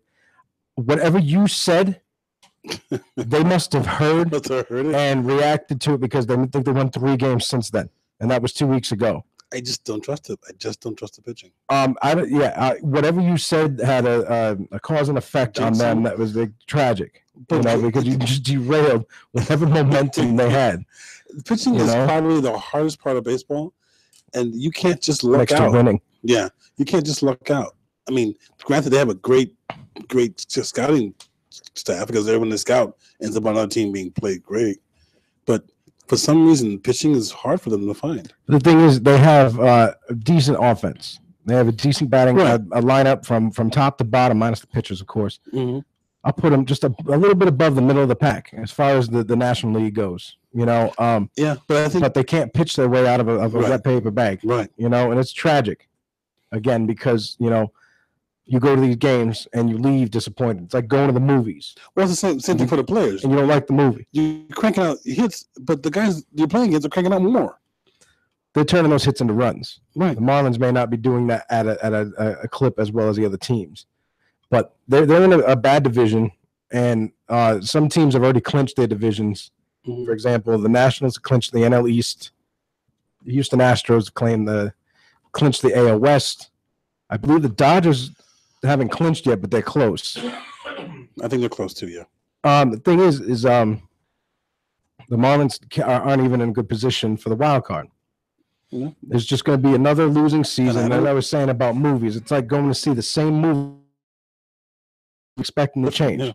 Yeah. I'm tired of dumping money into it, and I don't even flip to it on TV anymore. I just read the crawl at the bottom of the screen on the baseball channels, and I can see the score. And most times I'm disappointed. Well, I'm going to give them another shot because 1, there's only a baseball team here. 2, true. Now with new ownership, maybe all that changes. They're not even the owners yet. No, not the owners. All that stuff is still on the table. Nothing. Yeah, but that's not even going to have an impact on their roster or anything else because everything's still set in stone. Giancarlo's still getting the $314 million or whatever it is, no matter who owns the team, going out every week or every game or whatever, however they do it. It's not going to be for a while that you're going to see a dramatic change in the capabilities of this team. They're just not very good, and it's sad, because when they were running hot, actually I can't even say they were running hot. When they were playing well, it was enjoyable to watch. They created a good buzz. They're like the Panthers. Well, that's the thing. I mean, I'm not sure for me, but for me, watching baseball, if it's a good game and you still lose, it's still a good game. Right, but Ian's perspective should be like, they played a great game, but they lost. Yeah, because that can be said for any sport. That can be said for any Game 7. But yeah, they played really well, but they lost. Well, everyone except Atlanta. I mean, what good is it at that point? Like, I know, everybody knows I'm a huge hockey fan. I'm very critical of the way the Panthers play. I've been here for 9 years, and out of the 9 years, they made the playoffs twice, and they've been bounced in the first round both times. Oh my God, you would have, if you were here for the year to rat, you would have loved that. Oh, I know. I've heard many stories. You would have loved that. It was. I think one of the best shots I've ever seen was during that whole playoff time. It was Lindsey came down the right side. He was against 77 for Boston. Who was the 77 for Boston? Bork, yeah. Got around him. Bork tripped him up. He's flying through the air, and he's in the air. He shoots a shot on goal. Right in there. Brilliant shot. They haven't had a game-winning shot like that in a long time. They haven't had exciting play like that in a long time. They were getting hot a little while, like maybe a few years ago. I think 2010 or 11 when they made the postseason. It was 2011 with Bury, right? No, it was after Barry left. Okay. But it was so much fun to watch. There was so much of a buzz around the state, around the arena. Lots of people going to the games. You know, you didn't see a lot of empty seats, just some, but like, you know, for the most part, it was full. They were playing well, and people enjoy it. So getting back to the Marlins, when they play well, more people are going to show up. You know, more people are going to come out and support them and things like that. You know, you see more Marlins gear, people walking around with the hats. It's like now they walk around with them because there's nothing else to wear. So they got a hat, they just throw it on. It's like the Marlins. They're not happy about the way they're playing. You know what I mean? I have a Marlins cap at home. I don't even want to wear it. I think I might jinx them if I put it on. Although it can't get worse. Say you can't make it much worse. Exactly, it can't get much worse. So, you know, we got some the playoffs coming up. I think there's like maybe 15 or 16 more games of the regular season. Yeah.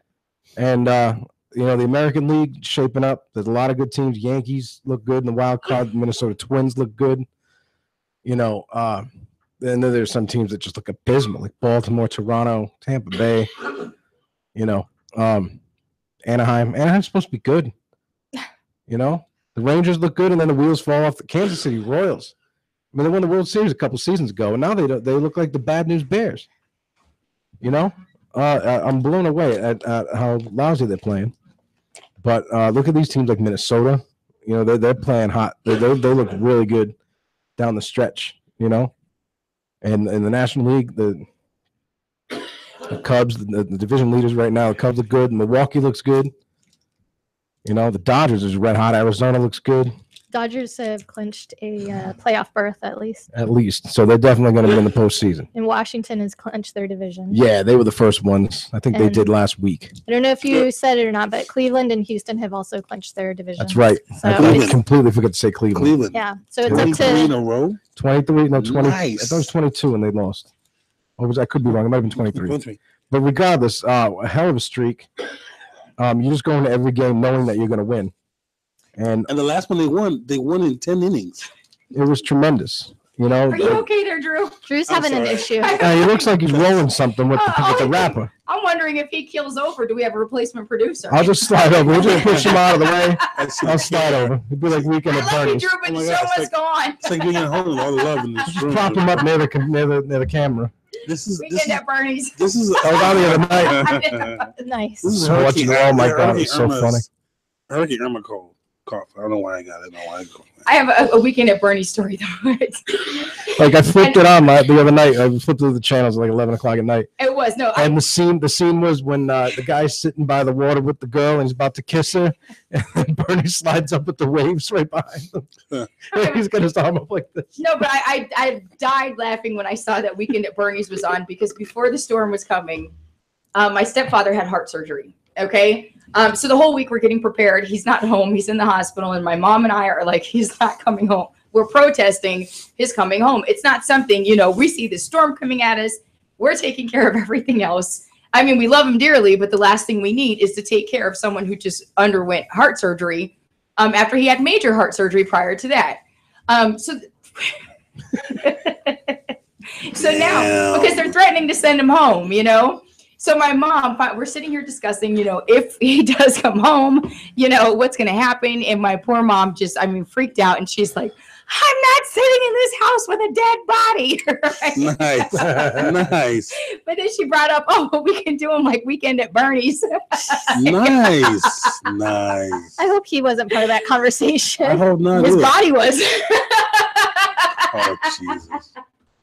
So with that being said, we'll go ahead and take his name is Guy. His name is Guy. Poor guy. So literally in the sense, poor guy. But we had a plan in the event, and they did send him home before the storm. Friday came, and they kicked him out of the hospital, which was another issue. I know lots of people who had elderly patients or who had elderly parents who were in the hospital who had procedures, and they were also sent home to homes that had no power. This was after the storm. And people literally had to file appeals to not have these people sent home. However, again, the hospital would not keep you for anything. So with that being said, we're going to go ahead and take a break. When we come back, we've got odd news. We've got odd news that didn't happen, and whatever else we have to share. Yeah. So stay tuned to Now Trending on 24/7 Miami Radio.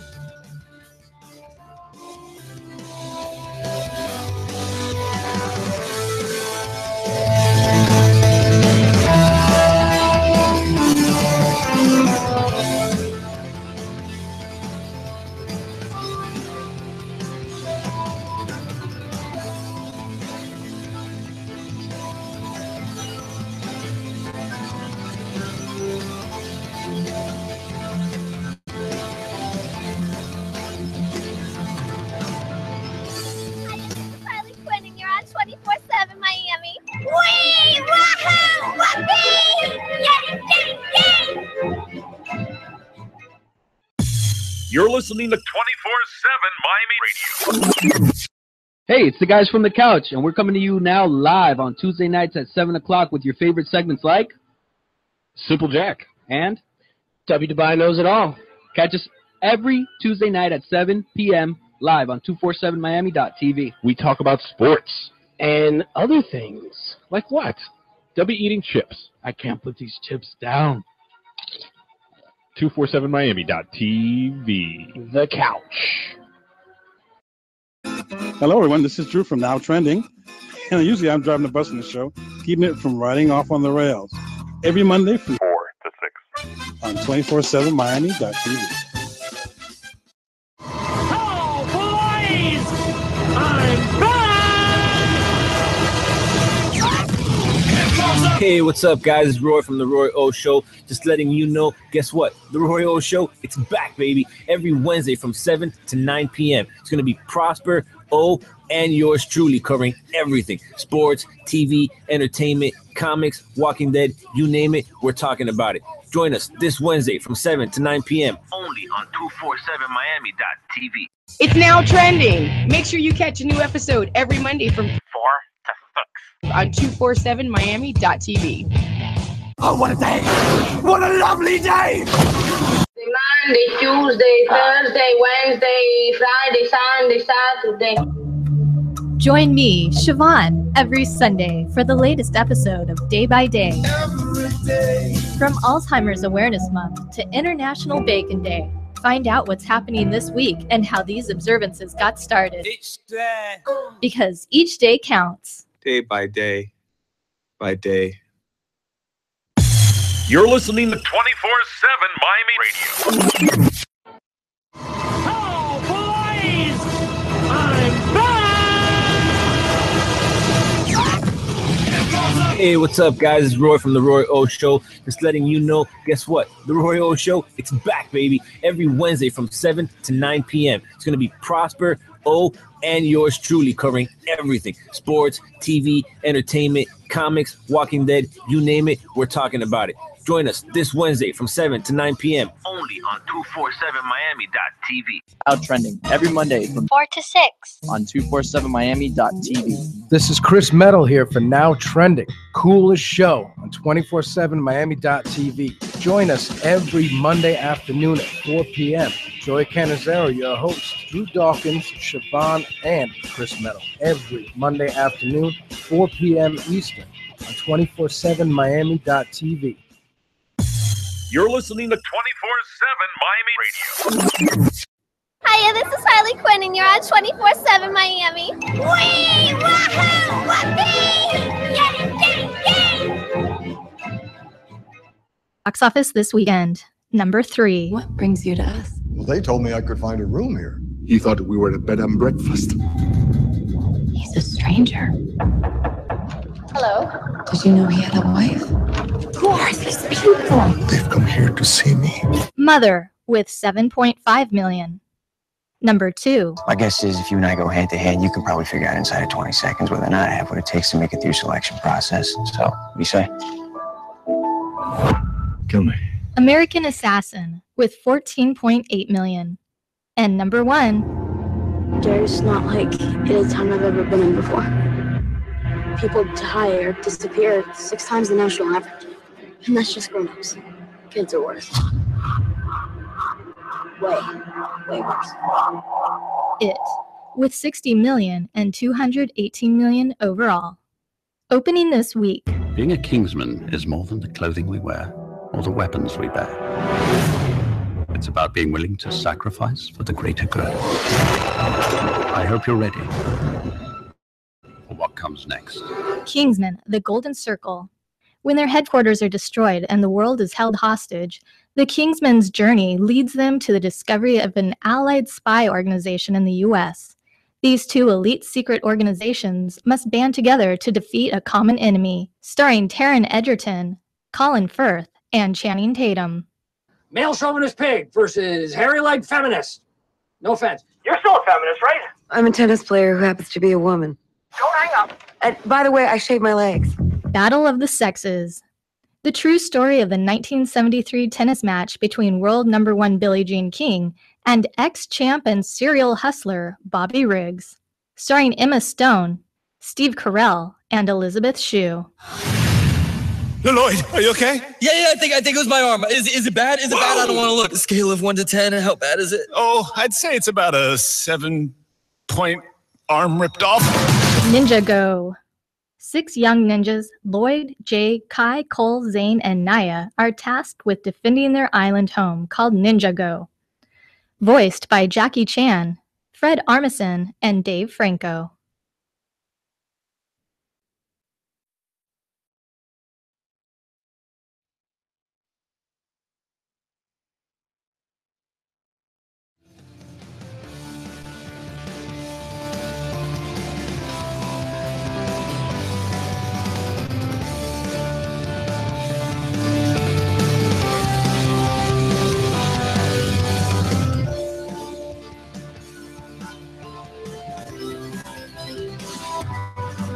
And we're back here to Now Trending on 24/7 Miami Radio. So we are rocking and rolling today. This show is, we have so much to talk about today. Usually we're like, I don't want to say usually, but today I think we're going to run out of time with everything that we do have to talk about. So we just had some movie reviews, news, box office hits, and Siobhan's got some Emmy Award talk. And then after that, Chris is going to give us a little tribute to Bobby the Brain Heenan, which I hope you make me cry my eyes out. I love that man. That's not the plan, but... Oh, yeah. And then you have what? I want to give my review for It. It, yes. Okay. Toss up. Since you did the movies, let's have her discuss in It. the movie mode. Yeah, to get it out of her. We need to get it out because she's been crying, and poor girl, poor child. She was yesterday. Yesterday, I want to go see it Saturday. I want to go see it with my group of friends. And just to give you like a little mini disclosure, my best friend is very fearless. Nothing scares her. Mm-hmm. Throughout the whole movie, my friend was like, "I can't take this. I'm gonna leave because this is too so bad." It's just okay. Like it's just like it's. I'm a clown lover. Go ahead. Okay, like I'm kind of used to, like the old It, like it was going back and forth when they were grown ups and when they were kids, so it was like. It was okay, like Pennywise back in the day, with Tim Curry. It was frightening, but it was funny. This one was funny too, but it was a lot more frightening because it was just like it puts in the mindset when you were a kid, everything that you could fear of. It's like anything of anything could scare you. It's not just a clown. It's just everything that you fear comes to life, and it's just like. I can't do this. Like you're just like I just can't do this. The anxiety, the suspense, it just keeps you on the edge. That you're just like it puts you in that mode that when you were back when you were a kid and you were scared of anything because you feel like so alone. Right, you're vulnerable. You're vulnerable. You're powerless. So you're just like, oh my god. I'm like I don't know if I can do this. So just like the intensity of it was just too much, and that's how the way it was throughout the whole movie. So, and just the fact that, the idea of it, like when you think of It, you think of the clown. It's not just a clown, it's other things because it can become anything. Gotcha. So it's like, oh. So you made it through the entire movie? I made it through the entire movie. I was crying, I was kicking. I couldn't even finish my chicken tenders. I was just like, done. Chicken tenders at the movies? movies? Because Dolphin Mall, they had chicken tenders. So I couldn't even finish it. I was like, and it was gory at the same time. You had nightmares for days. I had nightmares that night, Sunday, and then this morning. I just couldn't do it. I got paranoid. And I think it hasn't helped that we've been posting clown pictures to you. Yeah, it wasn't. Everyone's so supportive of Angie's care. We kind of I thought we were helping you work through it. Oh my gosh. I'd like to see it that way. No.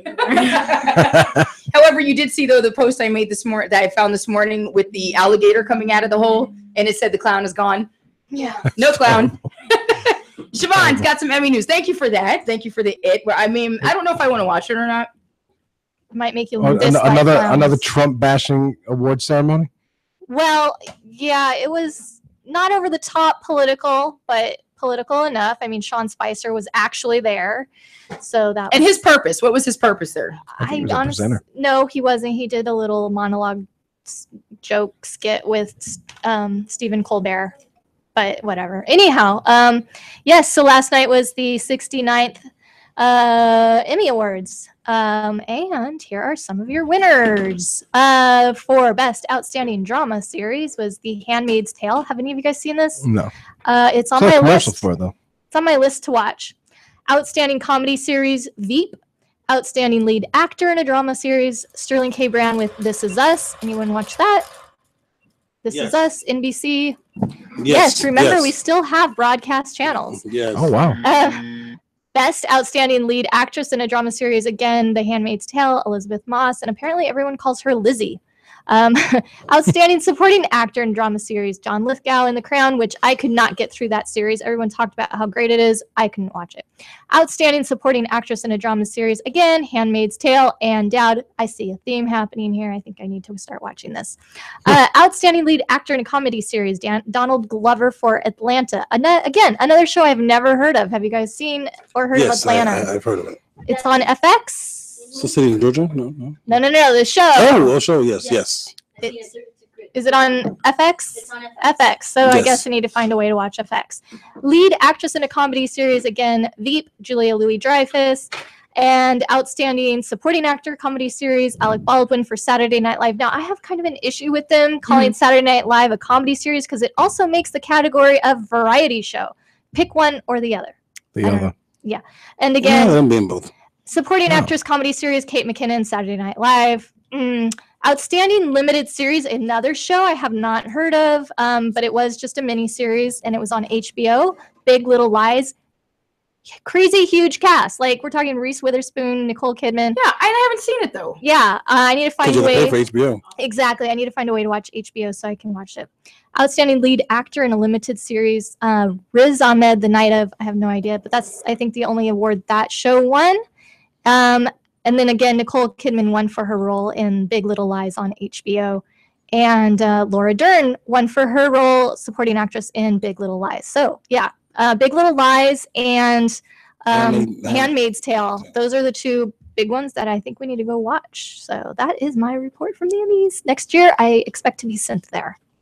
Hey, Lou, Sean wants to go to the We'll awards show. start a GoFundMe for you. It should be in the budget. Game of Thrones, because I know Game of Thrones was like not. They were not eligible. They were not even eligible. That sucks. Because, well, Because they here's would have why. won every category. Well, no, they didn't have any episodes airing in the eligibility time frame.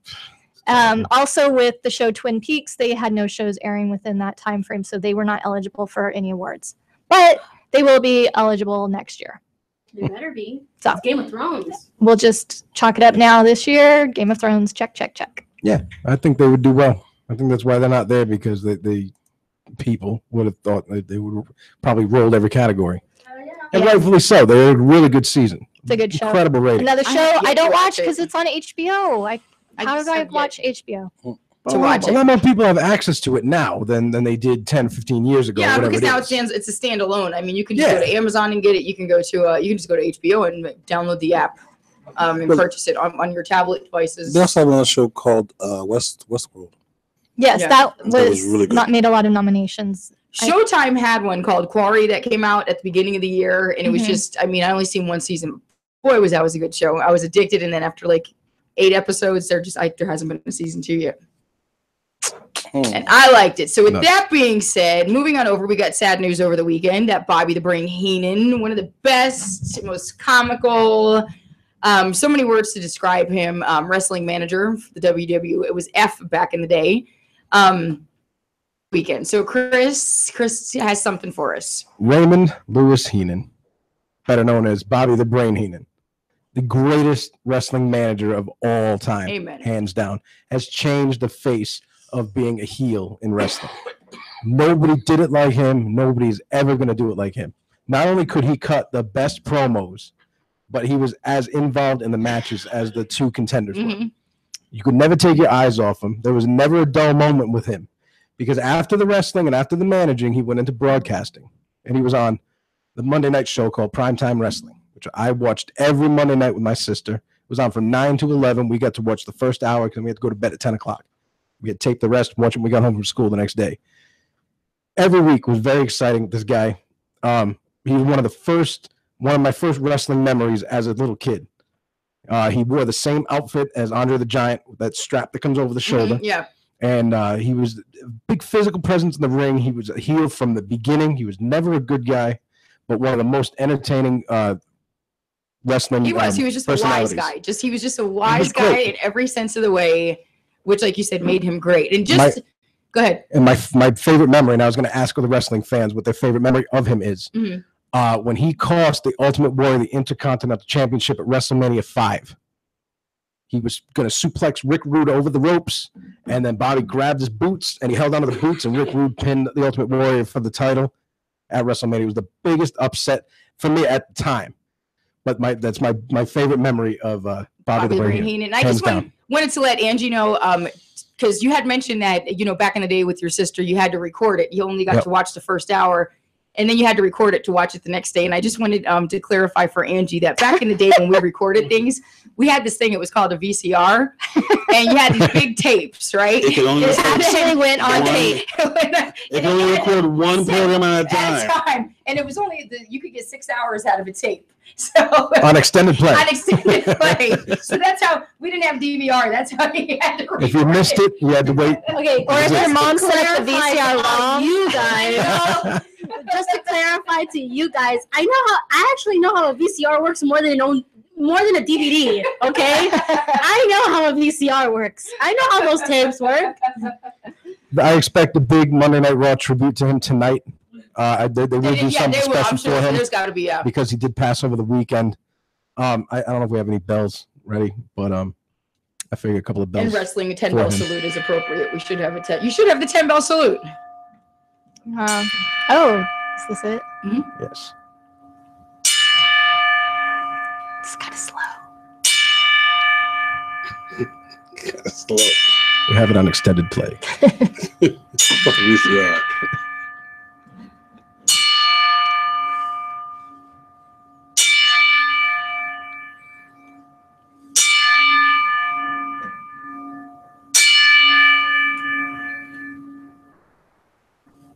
So there you go. That's for you, Bobby the Brain Heenan. Thank you for all the memories, and thank you for making wrestling more than it is. Because as much of an act as it is, and we all can see right through it, he made it, and others too, but for the most part, he made it entertaining enough where you see beyond the act, and you think it's real for at least, a moment. He's always involved in all these great things, and, the lights on the wrestling world a little more dim tonight. Yeah, and like you said, I'm sure they'll definitely pay a good tribute. They have to. And for those listening on Facebook, we were listening to what's called a 10-bell salute. So in the wrestling world, that's how you pay your respect to someone in the wrestling world, by giving them a 10-bell salute. So that was going on in our ears, and since we are technically challenged today, audio challenge. Audio challenge. Yeah, let's not make it bigger than what it is. We're just audio challenged, not technically challenged. Mentally challenged, perhaps. That's what we were listening to.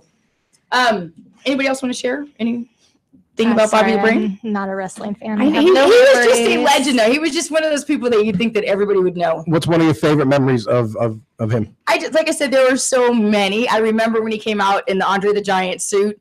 Like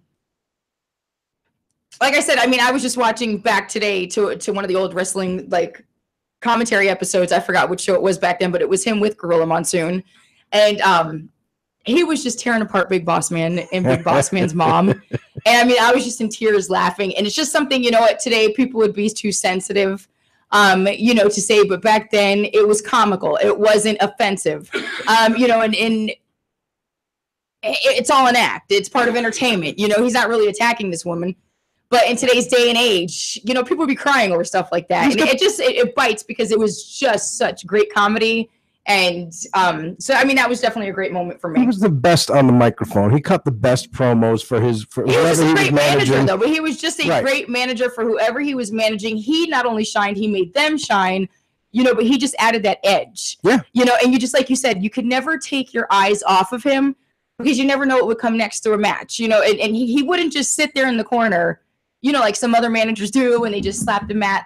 He was always concocting, something. Yep. So may he rest in peace, because like I said, he was definitely one of my favorites, my mom's favorites. Absolutely. Favorite of many. Hands down. No matter that he was a heel. He made you laugh. You still had to love him. Yeah, he made you laugh. Because when he was broadcasting with Gorilla Monsoon on the Monday Night Show, they had Roddy Piper in the next studio. So they had the three of them kind of going back and forth. Yeah. And I'm sure Piper was just off camera, but they said he was in Studio B. Right, yeah, Absolutely, thing. And it was entertaining every night. even though the wrestling might have been mediocre at times, or the match might not have been what it was supposed to be. I still love old school He wrestling. made it to be versus very today. entertaining. Yeah, you I know? still love watching though, like from the Yeah. 80s. Oh, And yeah. that's You just like, kidding you know me? what? I'm more turned on by that and more enthusiastic to watch than today. I just when completely you're different watching, it's today. completely and it is. It's completely different when watching side by side. I just appreciate it more. I'm just way more into it. But all the heels today have an element of Bobby the Brain Heenan in them Yeah. because he was just a Yeah, pioneer. it's still different though. Even he'll say everything. Wrestling's just so much different. today. Absolute icon. I can't wait to see what kind of tribute they're going to give him. Yeah. I hope they're all standing on the stage at the beginning. Yeah. I hope we see that. They more than likely He will. deserves that.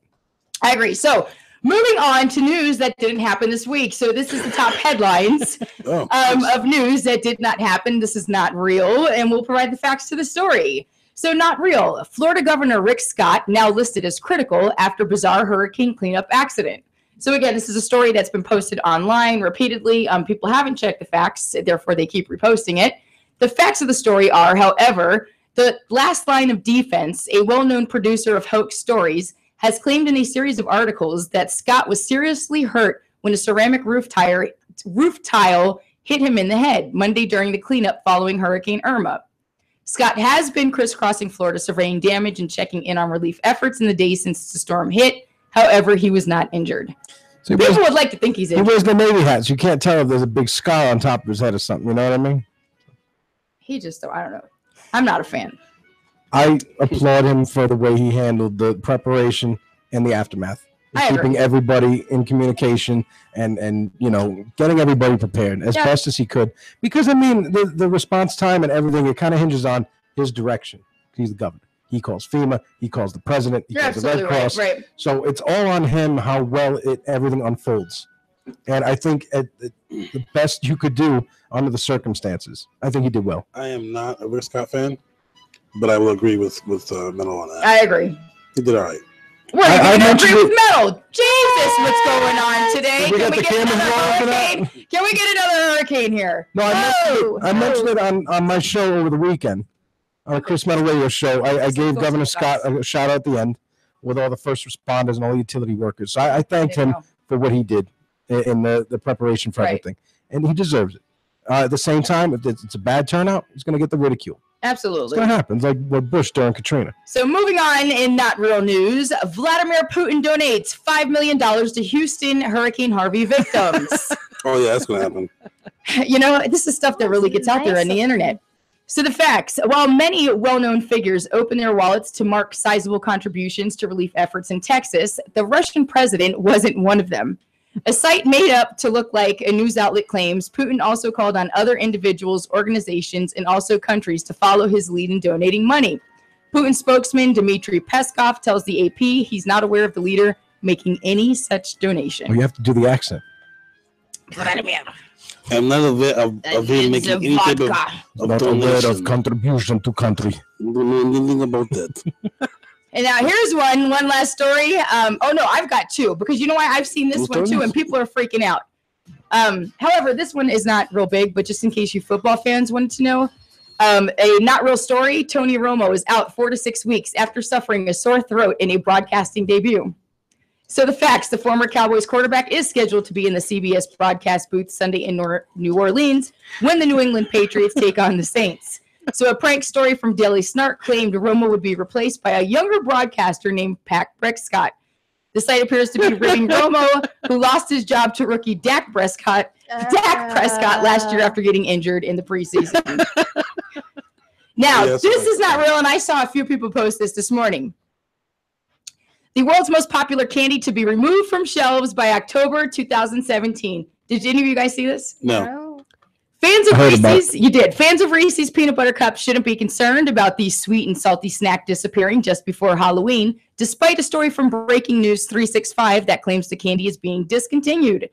Hershey's, which owns the Reese's brand, tells the Associated Press that people can rest assured that the only people removing Reese's products from shelves are consumers who are taking them home to eat. Mama Nutter would have a heart attack. I'm telling you, it's Those are my favorite. Those are her favorite, no matter what time of year, Easter, Halloween, Christmas. and when they're doesn't matter. frozen. Oh my She God, have loves you them. tried the white chocolate ones? No, You lost me on the that one. classic, just the classic. Just the classic. And I like the trees the most, the Christmas trees and the eggs. Oh, I don't like those. When you I were don't talking like about trees, you got me confused. I wonder why. So moving on to odd news stories. Were you worried about the Reese's? No. You want to say something about the Reese's? They're delicious. Huh? That's it. I'm allergic to them. That's it. Oh, that's right. No. You're allergic to Reese's, yeah. Is it the peanut butter or the chocolate? Peanuts. No. You didn't know Angie's allergic to nuts? Well, we've never gone there, basically. I am so sorry. Angie, you don't know what you're missing. You know when you have an opportune moment? So sorry. You know, that was one of those moments. That was. So sorry. You guys know how it is. Moving on. Moving on. So we're moving on to odd news. So over in Denville, New Jersey, 2 women have delivered healthy babies on back-to-back days in the parking lot of the same Burger King restaurant in New Jersey. Denville police say they were called to the restaurant Friday night for a woman going into labor. They say the parents were on the way to the hospital but got stuck in traffic and had to pull over. Officers and emergency responders then helped the woman deliver a healthy son. The same patrol officers went back to the restaurant the next night for a report of another woman going into labor. Authorities say the couple was heading to the hospital when the woman started going through severe contractions. Officers helped deliver another baby boy inside the couple's vehicle in the same Burger King in Denville, New Jersey. What are the chances of that happening? Did they get the little crowns for them? I They got a free toy? I hope the crown. Is there a Happy Meal involved in this? No, they're happy. Wrong restaurant. I mean, this just happened over this weekend. This is true legitimate news. What are the odds? What are the chances? They said a lot of people when that movie Field of Dreams came out 25 years ago. I just saw a clip about it over the weekend. That last scene where they're showing all the traffic going up to the field, that a bunch of people were born during that scene because there was a traffic jam, and that was what was holding everybody up. So a lot of people were born that day. So you can imagine how many people are in labor who's stuck in traffic might deliver right on the road, Especially if it's on the way to the hospital. And that's what seems to be the case, that there's just traffic by this Burger King, I guess, that's on the way to the hospital. So I mean, if it's all about you location. would rather go to Burger King, I'd rather be It's going to about Waffle House or location. Five Guys. Oh, no, Something like that. I'd rather go to You know Burger what I mean? King. Really? sometimes beggars can't be choosy. Depends on where you are on the road, I suppose. Because the Burger King, Twin you Peaks can would be have nice. it your way. Yeah, Twin Peaks. Who just said Twin that? Peaks would be nice. What do you? Metal. Siobhan, go ahead. Give us your story. Okay, sticking with the fast food theme, you may remember back in the 90s, I don't remember this, but that McDonald's added a McPizza to the menu. I never had this before. Have any of you guys? No, but I did remember. I did say, like, when I saw the story, I knew they tried it. Yeah, so back in the 90s, it was added to the menu, and it kind of got phased out over the years. However, there were 3 as of September 1st. There are now down to 1 restaurants in the U.S. that serve mixed pizza still. 2 of the restaurants, Pomeroy, Ohio's location, and Spencer, West Virginia, no longer serve it. However, one in Florida, I believe it's in Orlando, actually added the pizza last year, and they still have it on their menu. So that's the only place in the U.S. you can get this McPizza. So my challenge to you is next time you're in Orlando, please find this and try it and report back. It's supposedly the largest McDonald's. Oh, that's the one on National Drive. Okay, you know where it is. Yeah. So Drew's on the. No way. Yeah, that's where everything is on National Drive. It is. The Well, upside down pizza. building. It's not. I Right. know they tried it. Like But she Titanic's said in over the there? 90s. Like she said in the 90s, and I knew it wasn't big. It didn't last long. So, I but remember- people I think drove they're personal for pizzas too. They're like There's- personal size. they're small size, yes, personal pan pizzas. People drove for miles and miles to these 2 locations And in miles. Ohio and West Virginia to try it, to have one last McPizza before it was gone. But That's ridiculous. as I said, you can still get it in Florida, in Orlando, when you're there. I remember the mid 90s, they had a sandwich called the Arch Deluxe. I ain't Back in the McDonald's day. It for was nothing. nicknamed the Crotch Deluxe Ew. because it was made of seaweed predominantly, the burger. So it I wasn't just, they really used to even- have the best like commercial songs. They used to come up with the best. Like they had like Beethoven. remember when their ads had Ronald McDonald in them Yeah. because they gave them towards the kids, you But know? their songs used to be like Big Mac McDLT, a quarter pounder with some cheese Oh fillet, my a fish and God. cheeseburger. Do you remember that song? Yeah. Yes. And then there was also they had the one, what was it, like with Beethoven? Oh, I wish, and the little girl was going to the play, and she's like, oh, I wish I were already there instead of here singing this song, and I would have a great big juicy fries. I and didn't a watch that much cheeseburger, TV. So she remembered, also, right? And also fries, and then I would eat them with my big brother. It was like this. I love that. I'm gonna find it. We'll find it on YouTube. Oh my God. We will. Moving on in odd news. Police say thieves stole an SUV, pulling a U-Haul that had a casket inside. Police say thieves have stolen an SUV and attached U-Haul trailer. However, the U-Haul trailer did have a casket inside. And this all happened outside of an Albuquerque motel. So Albuquerque police say the heist occurred early Monday at a Residence Inn, and the casket was later found not too far from the site it was taken from. Authorities say the casket contained the body of the victim's father-in-law. The U-Haul was located after police searched for the black 2005 Chevy Trailblazer SUV with Oklahoma license plates. Police said the deceased man's daughter and her husband were on their way home to Oklahoma to bury him. So no arrests have been made as of yet. Great, that's sad. Chris would do. This system. Yeah. Stand by. I got just hang on. I would have a big chocolate shake, a cheeseburger, and also fries. Oh, now that I see it, I remember it. My friends, myself, and not share any to my dumb brother. Hands off, they're all mine! I found my recital was almost done. It wasn't bad. Now that I see it on the YouTube, I remember it. Chocolate shake, my cheeseburger, and also whoops, and also fries. It's a good day for the great taste. See? McDonald's. Am I good? Oh my God. I can't believe that was the best. We just all stepped in the old Wayback Machine right there with that one. Do you guys remember? I do now. I remember the jingle. Because I know the damn song. Good day for the great taste of McDonald's. But it was their rap too. What was it? I'll get to the rap later. Go ahead with your next odd news story.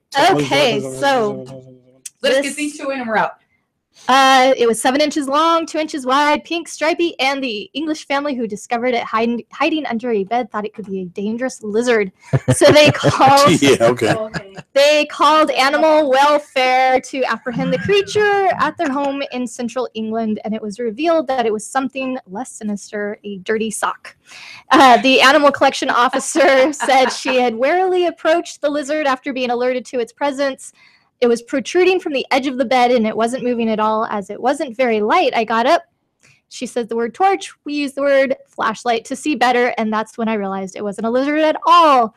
She left the family with some guidance and a warning. She told the young girl whose bedroom it was to tidy her room and take care of her socks, but not before reminding her that another one will turn up soon, as they usually come in pairs. I need to see the picture of this sock to see how sinister it is. We go back to the McDonald's commercial. And also whoops, and also fries. And I will not share any with my dumb brother. I love that. Isn't that great? Okay. All beef patty, special sauce. Oh, wait a minute. To all beef patty, special sauce, lettuce, cheese, pickles, onions on a sesame seed bun. To all beef patty, it's special McDonald's? sauce, Yeah, I thought it was pickles, Burger onions King. on a sesame seed bun. Oh, got him. To all beef patty, special sauce. No, find the wrap. 5 Big Mac DLT, a quarter pounder with some cheese Time fillet, well fish and spent. cheeseburger. Can I alert our listeners to some charities that they can Real fast. Let me get in our last odd news story. We started 5 minutes late, right? So our last odd news stories. No, I don't think so. We're still taking it. I never want to, right? I never want to go. Let's just keep going. All right, let's keep Pathologist suspected of drunken driving toting human organs. Authorities in central Indiana say a pathologist arrested on suspicion of drunken driving had human organs and tissues in his pickup truck when he was pulled over along a rural highway. A rural highway. 75-year-old Elmo Griggs. 75-year-old Elmo Griggs was arrested Tuesday in the Morgan County town of Brooklyn after another motorist reported a truck driving erratically along Indiana 67 about 10 miles southwest of Indianapolis. So Griggs was released from jail after posting bail. Online records don't list any attorney for him. However, he was driving around with samples of a brain and liver and other internal organs. Awesome. That's great. I'm driving under the influence. Let's go back to McDonald's. Awesome. Did you find a Big Mac McDLT? Watch, put in Big Mac McDLT. I need a double cheeseburger and hold the lettuce. Don't be running, son, no seeds on the bun. We be up in the Shaggy? No, it's an actual McDonald's commercial, and it used to go Big Mac McDLT, a quarter pounder with some cheese fillet, a fish and cheeseburger. I never liked hip hop. Huh? Yeah, we're gonna go. Also, happy you played that, everyone. Is that where we're going after the show? Drew, can we stop by McDonald's? Sure, no problem. Are we Wow, the advertising's still working. Yeah, right. With that being said, are you still looking? What are you doing? I'm still looking. Oh, I'm still looking. I got you. I remember the McDonald's ads with Max Headroom back in the day. I remember him. And Pepsi and Spud McKenzie, and that's when TV was great. That's when advertising icons were great. They, they just had great ideas. They just had just type in Big Mac DLT, a quarter pounder with some cheese. Oh, good God. Remember the Noid from the Domino's ads? Yeah, I had Noids everywhere. I even had it. No.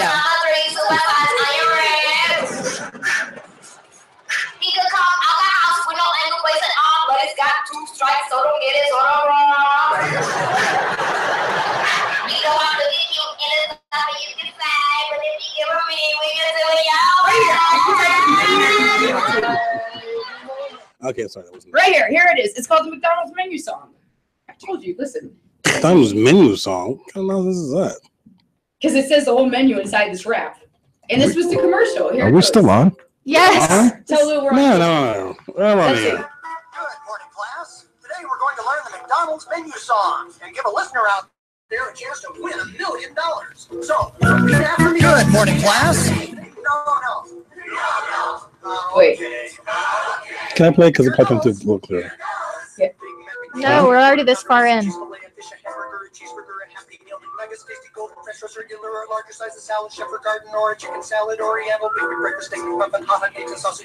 Don't remember this. No, I don't know. I can't believe you guys.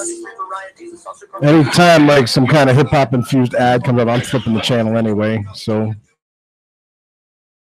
they did the metal version, otherwise I'd know it. It doesn't really sound like big time hip hop. It's just a rhyming song. But it doesn't sound like metal either. And he wasn't like, "Yo, Big Mac, yo, my." But that would turn me off completely. I'm sorry. That just not the kind of advertising that would be geared towards people like me. And that was your little sister saying she wouldn't share her fries with her dumb big brother. Well, she's my older sister, but yeah. With that being said, thank you everybody for joining us this week. We had such a great time. I hope you guys also had a great time listening to us. Leave your comments on Facebook if you'd like to join in with the conversation. So we'll be here same time, same place next week, 4 p.m. Eastern Standard Time. Provided there's not under a hurricane. Right, as long as hurricanes. Maria. You can find us on 247miami.tv, Facebook.com at Now Trending 247, as well as Twitter at NowTrending247.com. Or not, forget the .com, just Snapchat. because it is. I love this song. What song is this again? I remember. Milli Vanilli. It is Milli Vanilli, right? Yes. It's just the beginning beat. Once they start singing, forget it. They're not even singing. Have a great week, everybody. And not them. Ha Deuces.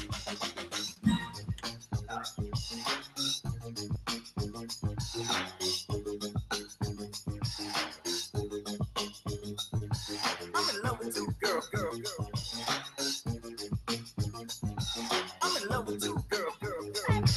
on 24/7 Miami. Wee! Wahoo! Whoopee! Yay!